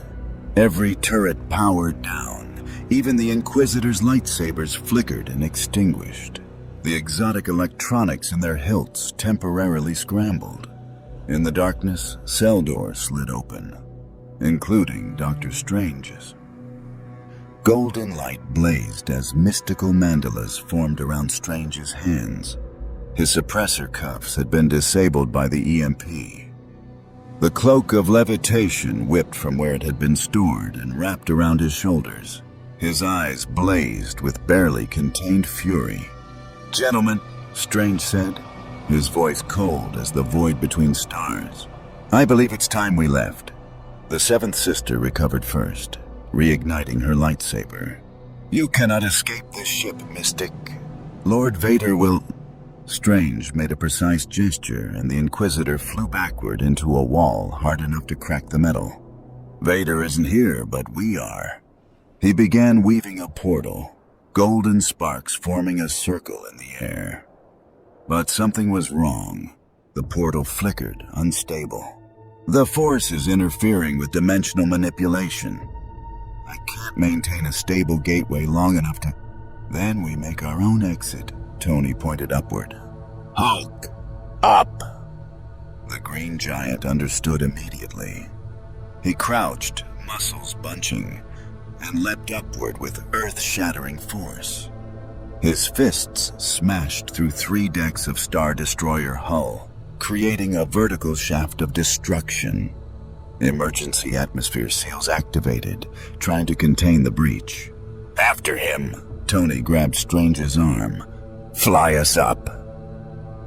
The cloak of levitation wrapped around both of them, lifting them through the shaft as alarms screamed throughout the ship.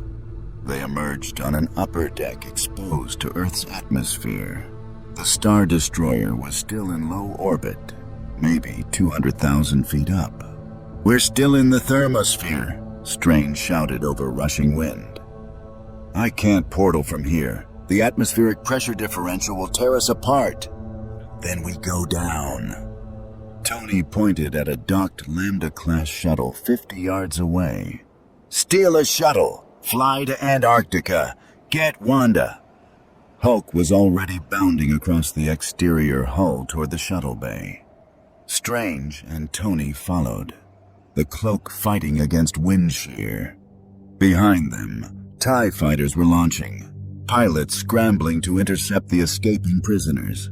They reached the shuttle just as the first wave of fighters opened fire. Hulk punched through the shuttle's boarding ramp, and they scrambled inside. Tony threw himself into the pilot's seat, hands moving over unfamiliar controls. "Please tell me Friday can fly Imperial ships." "Analyzing. Got it. Systems coming online." The shuttle lurched into the air just as an Inquisitor leaped onto the boarding ramp. Strange gestured sharply, and the crimson bands of Cedarak wrapped around the Force user, yanking him off into the void. "Hang on." Tony gunned the throttles, and the shuttle screamed away from the Star Destroyer, angling toward Earth's surface at a steep descent. Behind them, a dozen TIE fighters gave chase. And aboard the Executor's Will, in his meditation chamber, Darth Vader's eyes snapped open behind his mask. He'd felt the disturbance, felt his prisoners escape. "Admiral Jarrett," he said into his comlink, his voice colder than the vacuum of space. "I want every fighter in the fleet launched. I want orbital weapons locked on that shuttle's trajectory, and I want the Antarctic facility placed on highest alert." He stood, his cape settling around his massive frame, lightsaber appearing in his hand. "No one defies the Empire and lives." The Lambda-class shuttle screamed through Earth's atmosphere at velocities it wasn't designed to handle. Warning alarms shrieked as hull temperature spiked, atmospheric friction threatening to tear the craft apart. Behind them, 12 TIE fighters maintained pursuit, their superior maneuverability allowing them to match every desperate evasion Tony attempted. "Friday, I need options." Tony wrestled with controls designed for Imperial pilots, not genius billionaires with no formal training in alien spacecraft. "Calculating. Boss, we have incoming. Orbital strike authorization detected. The Star Destroyer is preparing to fire turbo lasers at our position." "Of course they are." Tony banked hard left as green laser bolts streaked past the viewport. "Strange. Can you shield us?" "I'm trying." Dr. Strange stood in the passenger compartment, hands weaving complex patterns, mystical barriers forming around the shuttle. But each TIE fighter hit strained his concentration. "The Force is still interfering with my spells. It's like trying to cast through mud." The Hulk crouched near the rear hatch, fists clenched, useless in a space battle but ready for the moment they landed. His green eyes tracked the pursuing fighters with barely contained fury. "Come on," he growled. "Come on." A turbo laser bolt the size of a bus lanced down from orbit, striking the ocean below them. The resulting explosion sent a column of superheated steam 500 feet into the air. The shockwave hit the shuttle like a giant's hand, sending it into a spin. Tony fought the controls, Friday compensating for systems he didn't understand. "Antarctic facility, you said? Give me coordinates. 77.8 degrees south, 166.7 degrees east. But Tony, we have a problem. Sensors detect massive force energy buildup at that location. Whatever ritual the Emperor is performing, it's reaching critical mass." The shuttle burst through cloud cover. Below, the frozen Antarctic wasteland stretched endlessly. And there, rising from the ice like a dark monument, stood the Emperor's tower. Purple lightning arced from its peak into the sky, visible for hundreds of miles.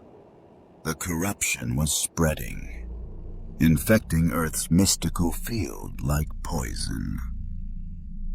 "I see it." Tony angled toward the facility, pushing the engines beyond redline. "Hang on, Wanda. We're coming." 2 TIE fighters overtook them, positioning for a killing shot.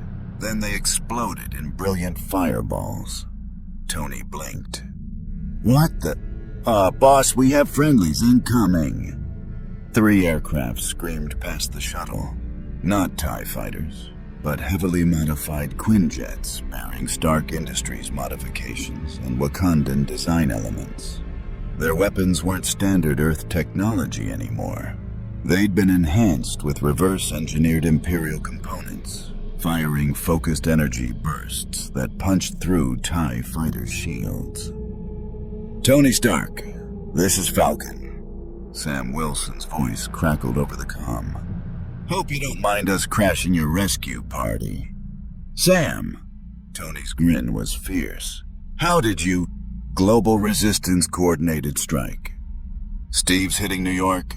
T'Challa's forces are engaging the siege fleet over Wakanda, and we drew the short straw to provide air support in this frozen hellhole." Sam's Quinjet rolled, evading return fire. "Now get down there and get Wanda. We'll keep these TIE bastards busy." The modified Quinjets engaged the remaining Imperial fighters in a deadly dance across Antarctic skies. It wasn't pretty. Earth's pilots were outmatched in experience and technology, but they'd learned from weeks of desperate fighting. They used terrain, flying through ice valleys where TIE fighters' superior speed became a liability. They coordinated, covering each other's weak points. They fought like people defending their home. Tony brought the shuttle down hard outside the facility's main entrance. The landing gear crumpled, but they were down. The rear hatch exploded outward.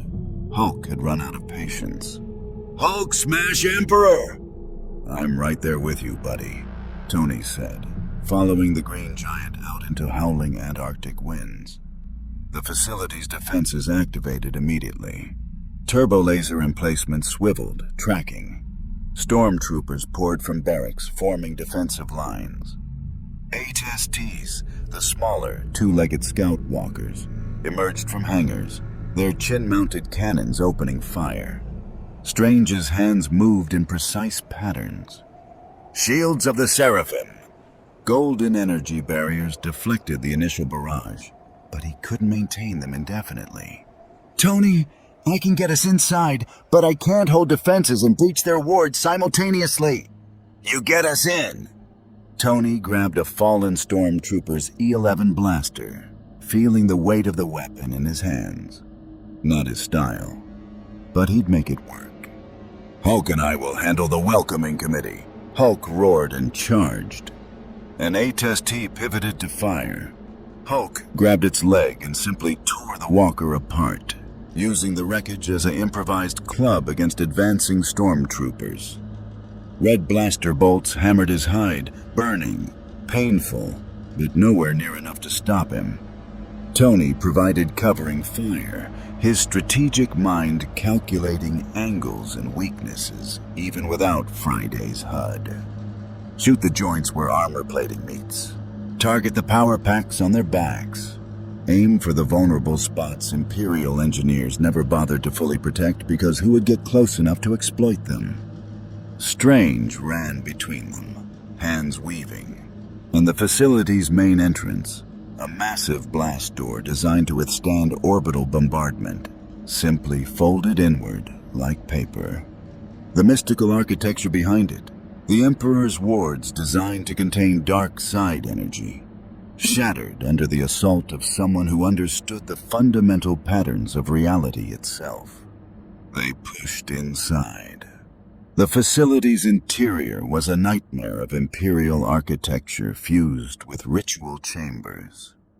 Sith runes glowed on walls. Dark side energy crackled through the air like electricity. Imperial technicians fled screaming as the Hulk smashed through laboratory equipment. "Wanda!" Strange's mystical senses locked on her signature. "This way!"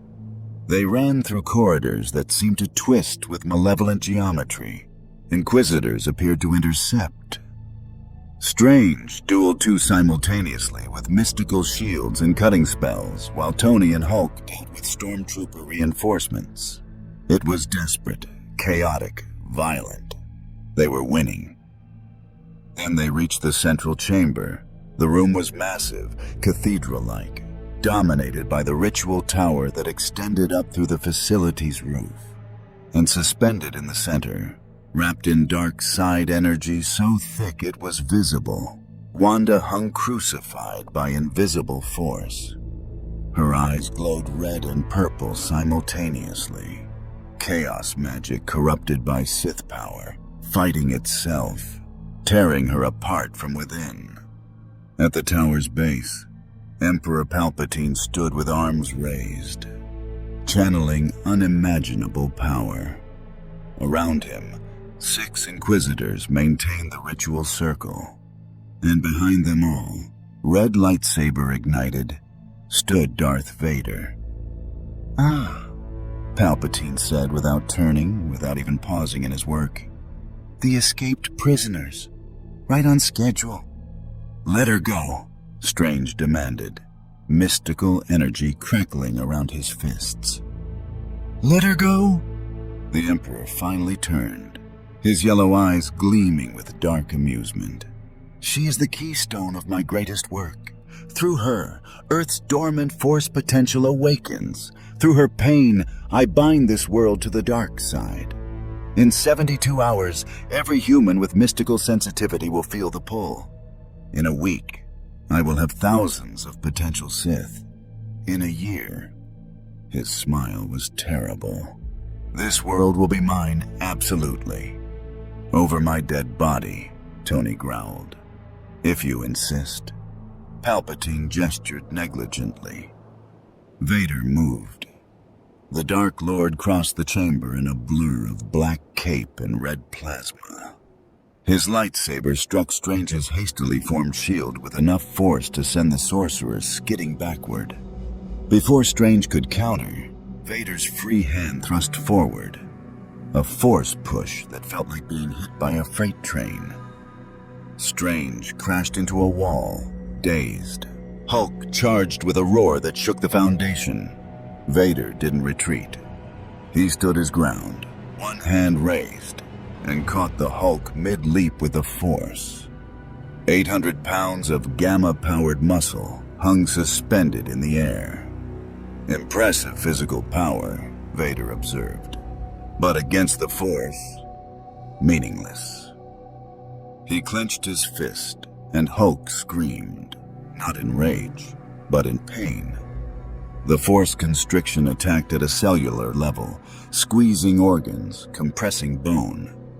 Hulk's transformation flickered, Bruce Banner's terrified face appearing for a moment before rage reasserted itself. Tony opened fire with the blaster, every shot aimed at Vader's life support systems. The Dark Lord's lightsaber moved in an elegant blur, deflecting every bolt. Then, with contemptuous ease, Vader gestured, and the blaster tore itself from Tony's hands, components flying apart. "You are brave," Vader said, advancing. "But bravery without power is just another word for sacrifice." Tony backed up, mind racing. No armor, no weapons, no wait. His eyes locked on the ritual circle, the Inquisitors maintaining it, the flow of dark side energy. "Strange," Tony shouted. "The ritual! It's a circuit. If we break the circle, the feedback will destroy everyone in this chamber," Vader finished, "including the girl you seek to save. An acceptable sacrifice?" Tony's jaw clenched. He'd made impossible choices before. Sacrificed himself in Afghanistan, nearly died in space, but condemned Wanda to save Earth? Behind Vader, Wanda's eyes focused for just a moment. She looked at Tony, at Strange, at the Hulk struggling in Vader's grip, and she smiled. Chaos magic exploded outward. Wanda Maximoff had been fighting for days, fighting the torture, fighting the corruption, fighting the Emperor's insidious attempt to rewrite her very essence. But she hadn't been just resisting, she'd been learning. The Force and Chaos magic weren't as different as the Emperor believed. Both manipulated reality at fundamental levels. Both drew from willpower and emotion. And if Palpatine could thread dark side energy into her power, then she could do the reverse. She'd let him think he was winning, let him believe the corruption was taking hold, and then she'd torn his ritual apart from the inside. The chaos magic erupted in a crimson nova that shattered her containment field. But it wasn't pure anymore. It was laced with force energy she'd learned to control, creating something entirely new. The hybrid power tore through the ritual circle like a hurricane through paper houses. The 6 Inquisitors maintaining the circle screamed as feedback energy incinerated them where they stood. The tower above shrieked as its dark side conduits overloaded. Purple lightning arced wildly, striking walls, ceiling, floor. Emperor Palpatine staggered, his concentration broken for the first time. "Impossible! You should be broken! You should be—" "I'm an Avenger!" Wanda descended slowly, her eyes blazing with red and purple fire. Chaos, magic, and force lightning crackled around her hands in a twisted helix. "We don't break." She thrust both hands forward, and reality itself bent. The hybrid energy slammed into Palpatine like a tidal wave. The Emperor raised his own hands, blue lightning meeting red chaos in a violent clash that made the air scream. "Friday!" Tony shouted into his commandeered comlink. "Tell me Protocol Siege Perilous is ready. Initiating now, boss."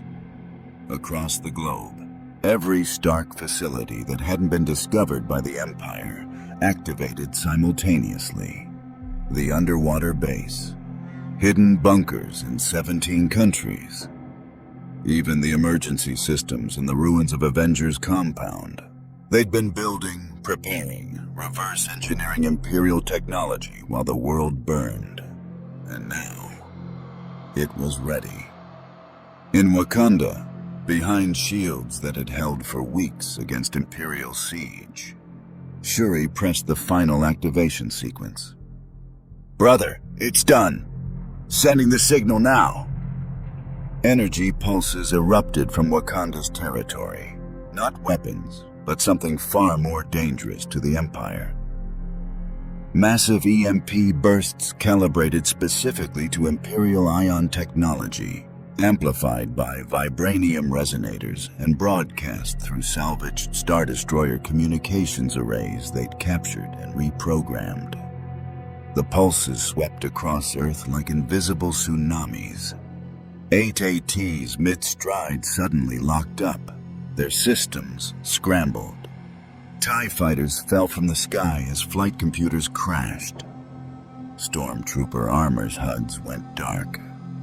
Even the Star Destroyers in orbit flickered, their systems straining against coordinated electromagnetic assault from a planet that had spent weeks learning their weaknesses. It wasn't enough to win the war, but it was enough to even the odds. "Now!" Captain America's voice rang out across global resistance channels. "All cells, execute Operation Rising Tide. Hit them everywhere at once." The Empire had grown comfortable with Earth's surrender. They'd stopped expecting organized resistance. That comfort became their vulnerability.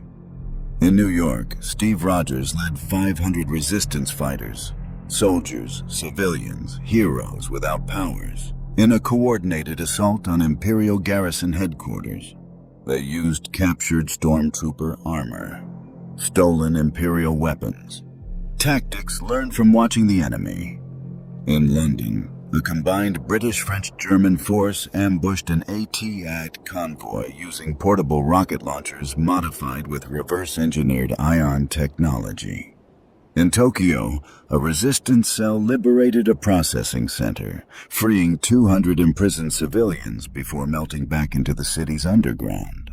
Across 100 cities, humanity struck back with everything it had learned. In Antarctica, Vader released the Hulk to confront this new threat. The Green Giant hit the ground running, immediately charging toward the Emperor to help Wanda.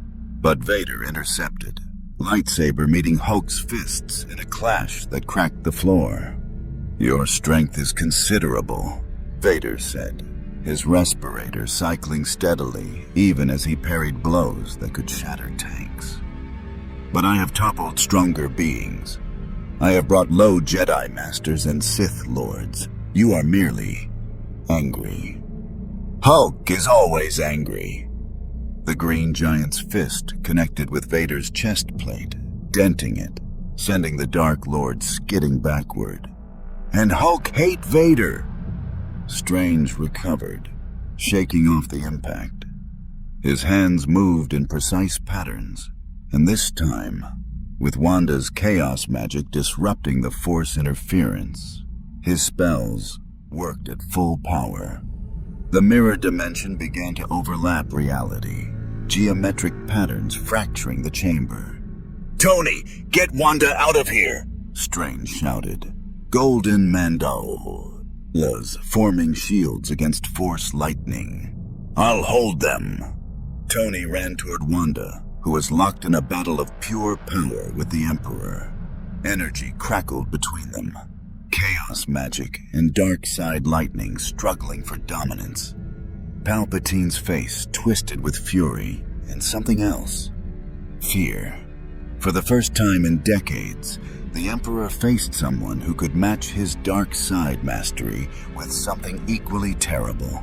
"You cannot defeat me, child," Palpatine snarled, intensifying his assault. "I am the dark side. I am eternal.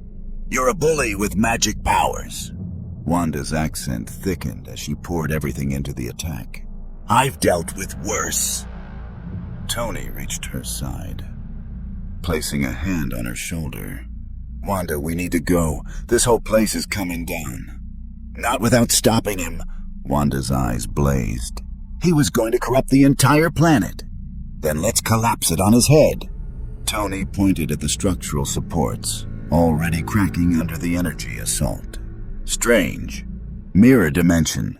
Can you trap them here when it falls?" Strange understood immediately.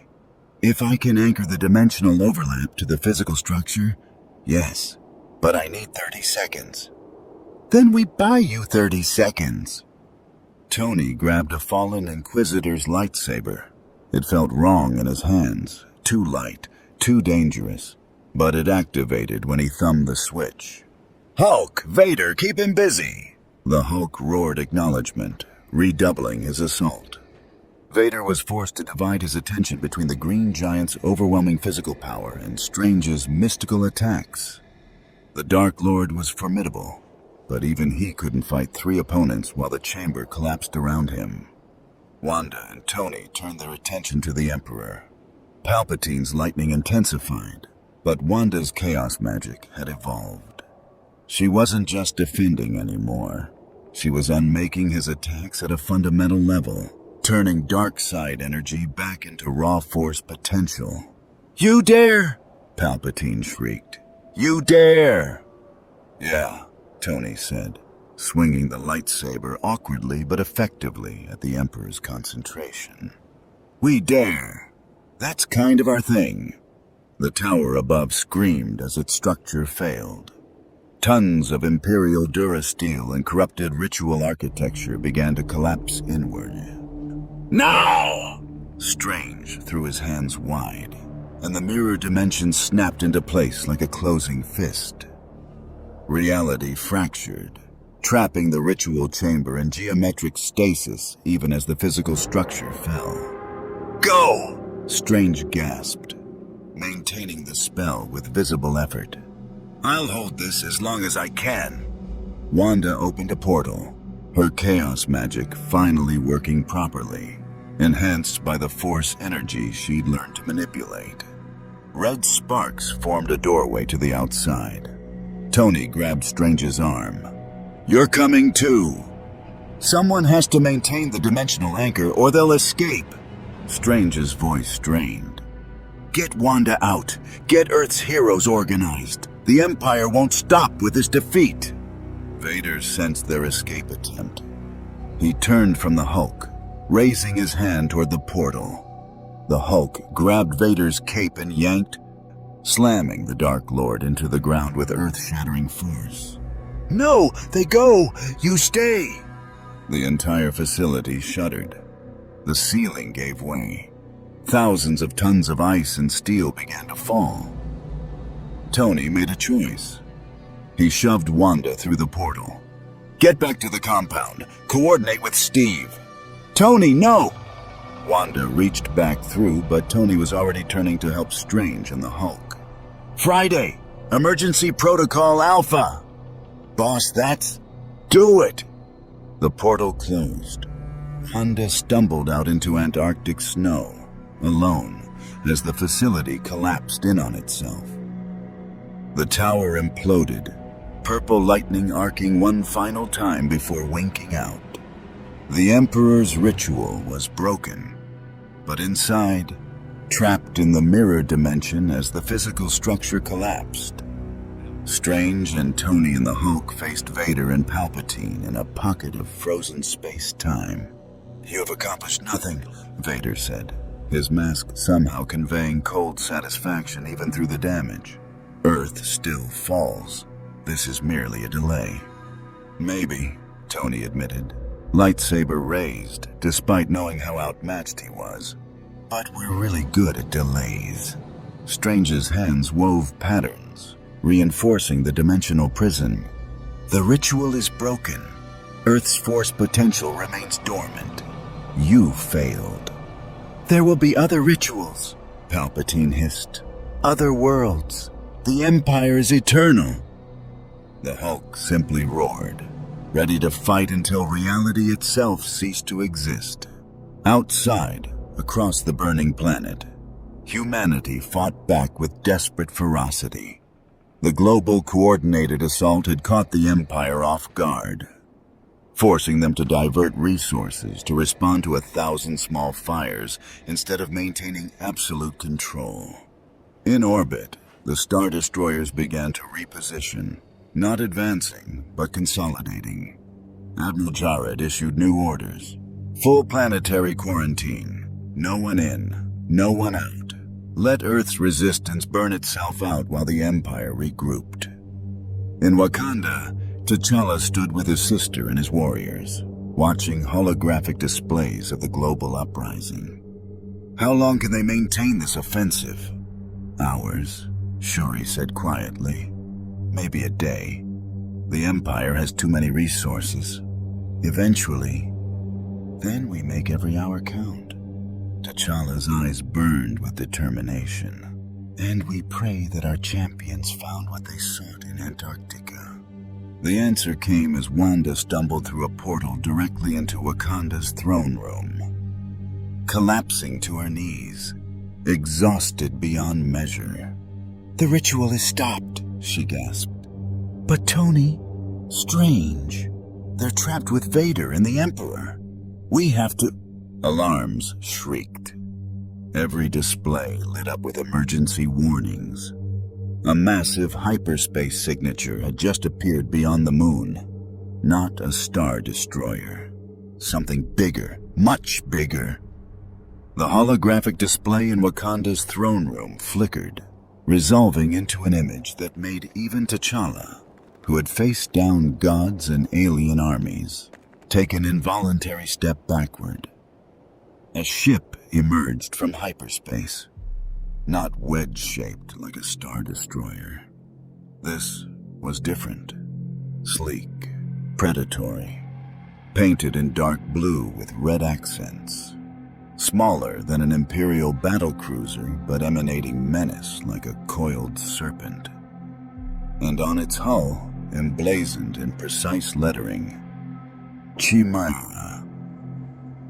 What is that? Okoye demanded, hand instinctively moving to her spear. Wanda forced herself upright, chaos magic flickering weakly around her fingers as she scanned the vessel mystically. What she sensed made her blood run cold. It's different. The Force signature isn't like Vader's brutal power or the Emperor's corruption. It's calculated, precise. Like a scalpel instead of a hammer. The ship descended into high orbit, positioning itself above the Atlantic Ocean. Every screen on Earth Those still functioning after the EMP assault flickered once more. Not the Emperor this time. Someone new. A figure appeared. Blue skin, red eyes.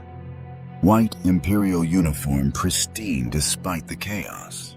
He stood with hands clasped behind his back, posture radiating controlled authority.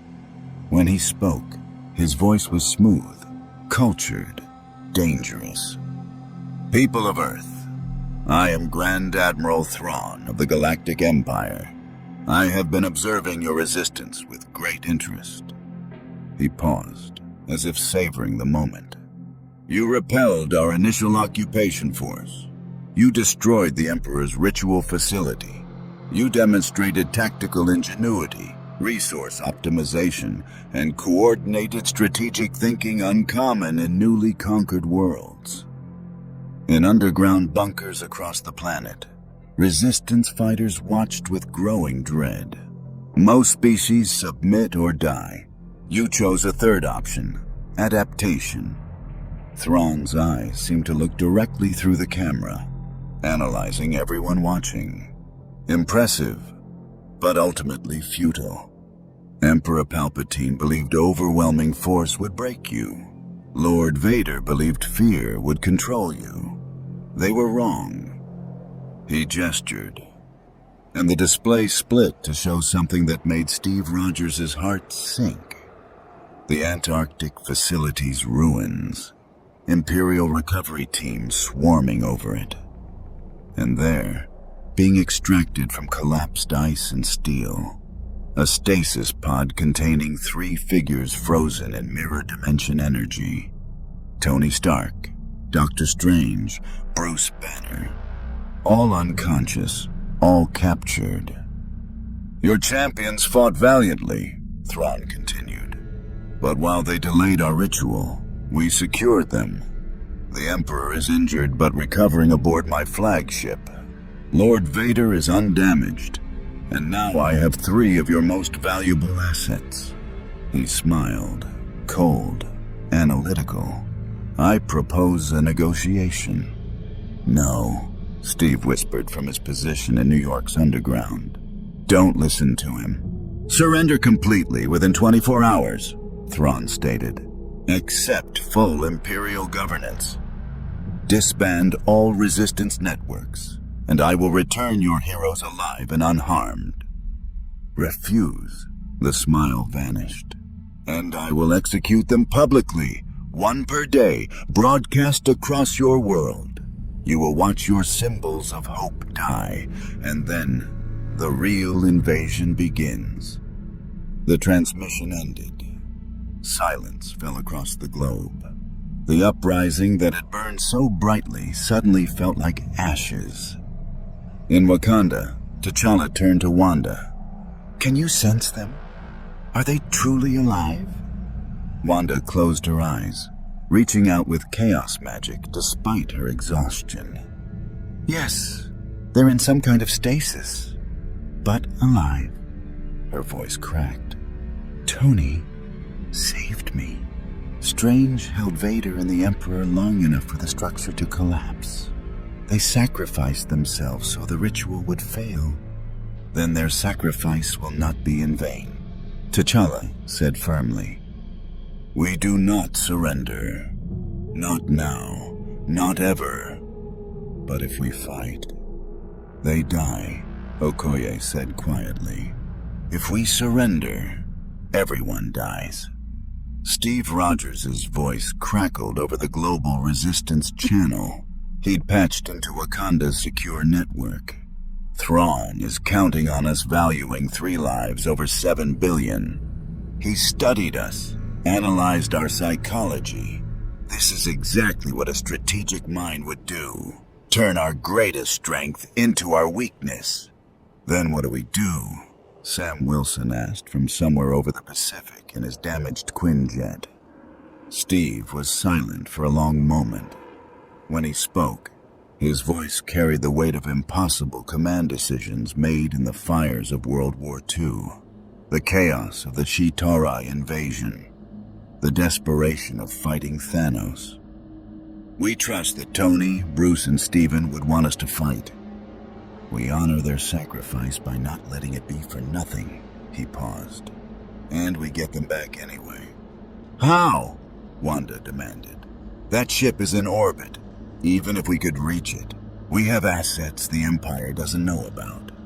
Steve's tone carried grim determination. "Pepper Stark has been building. Wakanda has been innovating. Resistance cells have been learning.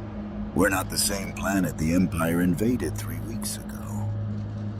In the underwater facility, Pepper Potts stood surrounded by 17 suits of armor. Not Tony's designs. These were hers. Modified. Enhanced. Incorporating everything they'd learned from captured Imperial technology. Friday status on the rescue fleet? 7 suits operational, 3 more within the hour. But Pepper, these are designed for power, not durability. One sustained hit from Imperial weapons and then we don't get hit. Pepper's jaw set with the same stubborn determination that had kept Stark Industries running through 100 crises. "Prep them all. We're going to orbit." In New Asgard, Thor stood before the few hundred Asgardians who'd survived Thanos and chosen to remain on Earth. His hair was burned, his armor scorched. The Empire had hurt him in ways he hadn't thought possible, but his eyes still burned with lightning. "My people, I led you here seeking peace. Instead, I have brought you war." He raised Stormbreaker. "But we are Asgardians. We have fought frost giants and dark elves. We have battled at Ragnarok itself. Will we bow to these metal tyrants?" "No!" The roar was unanimous. "Then prepare for battle. For Earth. For our new home. For El." Thunder crashed, and the Bifrost Bridge opened in a rainbow column of light. From it stepped warriors in gleaming armor, led by a woman with a sword that blazed with cosmic fire. Valkyrie grinned fiercely. "Did you really think you could have a war without inviting us?"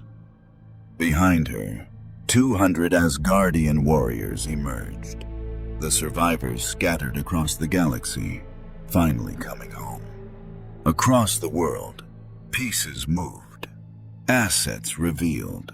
Alliances forged in desperation solidified into something stronger. Wakanda opened its borders completely, sharing technology with any nation willing to fight. Vibranium-enhanced weapons, shielding technology, medical advances to heal the wounded. The remaining Avengers coordinated. Wanda, despite her exhaustion. Sam with his damaged wings but unbroken spirit. Rhodey in the war machine armor enhanced with Wakandan upgrades. Bucky Barnes emerging from wherever he'd been hiding. Peter Parker swinging through New York in a suit covered in Imperial scorch marks. Hope Van Dyne and Scott Lang using quantum technology to infiltrate Imperial facilities undetected. Even Carol Danvers finally returned, her ship damaged from whatever cosmic crisis had kept her away. She took one look at the Star Destroyers in orbit, and her eyes blazed with photonic energy. "I leave for 3 weeks," she said tiredly, "and Earth gets invaded by interdimensional fascists?" "It's been a month, actually," Sam corrected. "Still, interdimensional fascists." Carol cracked her knuckles. "Okay, who needs punching?" Aboard the Chimera, Grand Admiral Thrawn studied holographic displays showing Earth's response to his ultimatum. Instead of despair and capitulation, he was seeing consolidation. Organization, preparation for assault. "Fascinating," he murmured, red eyes gleaming. "Most species, when faced with the execution of their champions, surrender immediately. Earth's inhabitants are different. They're fools. Admiral Jared said from the holographic display. "We should bombard their population centers. Break their will completely." "No." Thrawn's voice carried absolute authority. "That is what the Emperor would do. What Vader would do. Overwhelming force and terror." He turned to examine a hologram of Captain America leading resistance forces. "But these beings don't respond to fear the way others do. Fear makes them more dangerous, not less. It unites them." He switched the display to show artistic works, paintings, sculptures, literature from Earth's history, images of defiance against tyranny. Spartans at Thermopylae, the American Revolution, the French Resistance, countless examples of humans choosing death over submission. They have been preparing for this moment for their entire history, Thrawn said softly. Every story they tell their children is about standing against impossible odds. Every cultural myth celebrates the underdog's triumph. They have been training themselves for this fight for millennia. "Then we cannot win?" an Imperial officer asked nervously.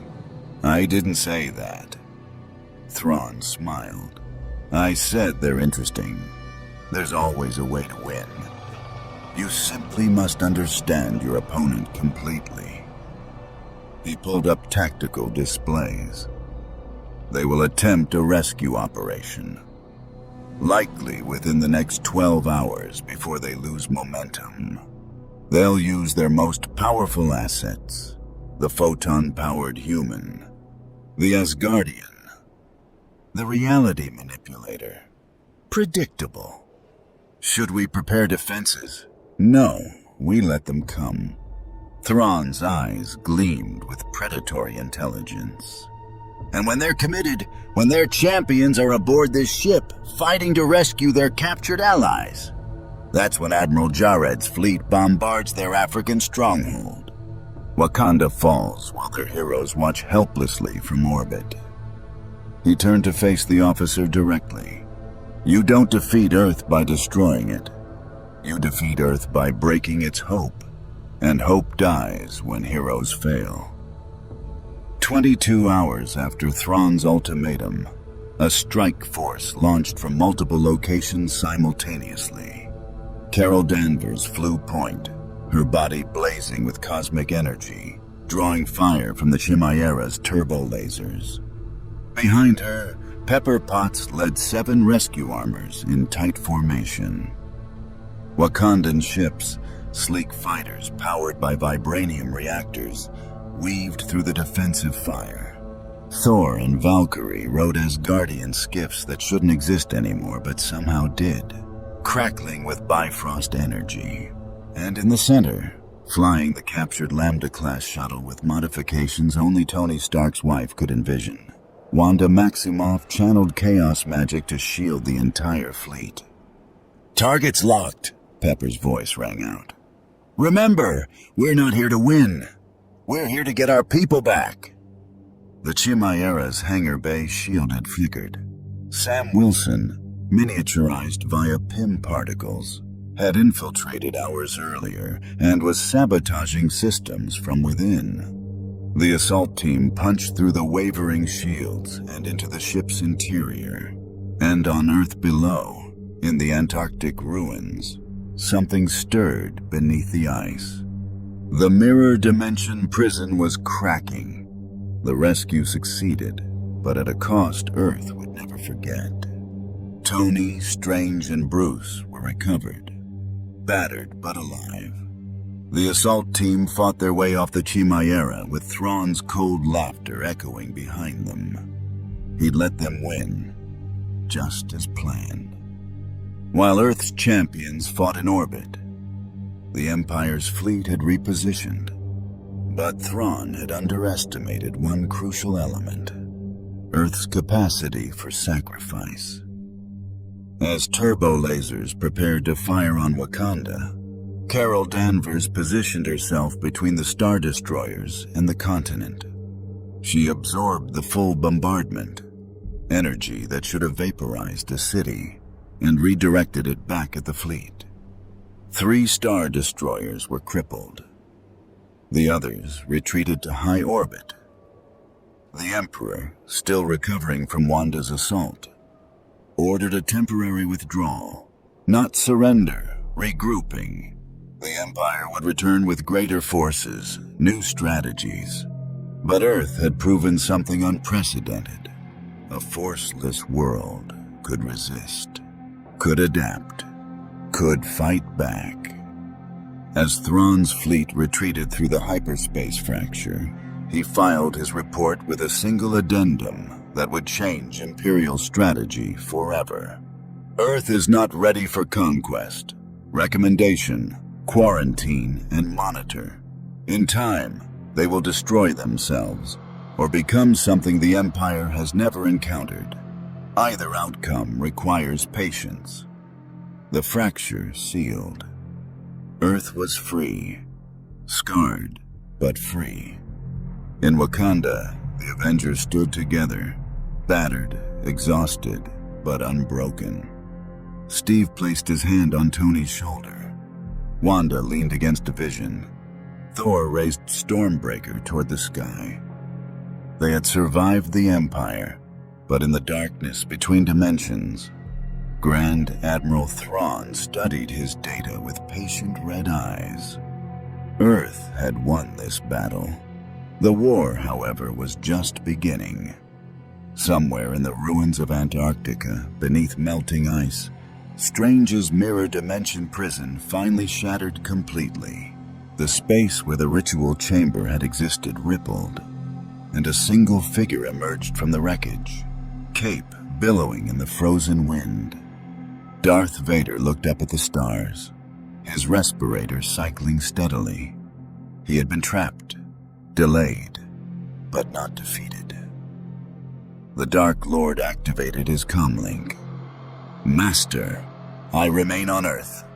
With your permission, I will observe, learn." And when the time is right, Emperor Palpatine's voice crackled with dark amusement.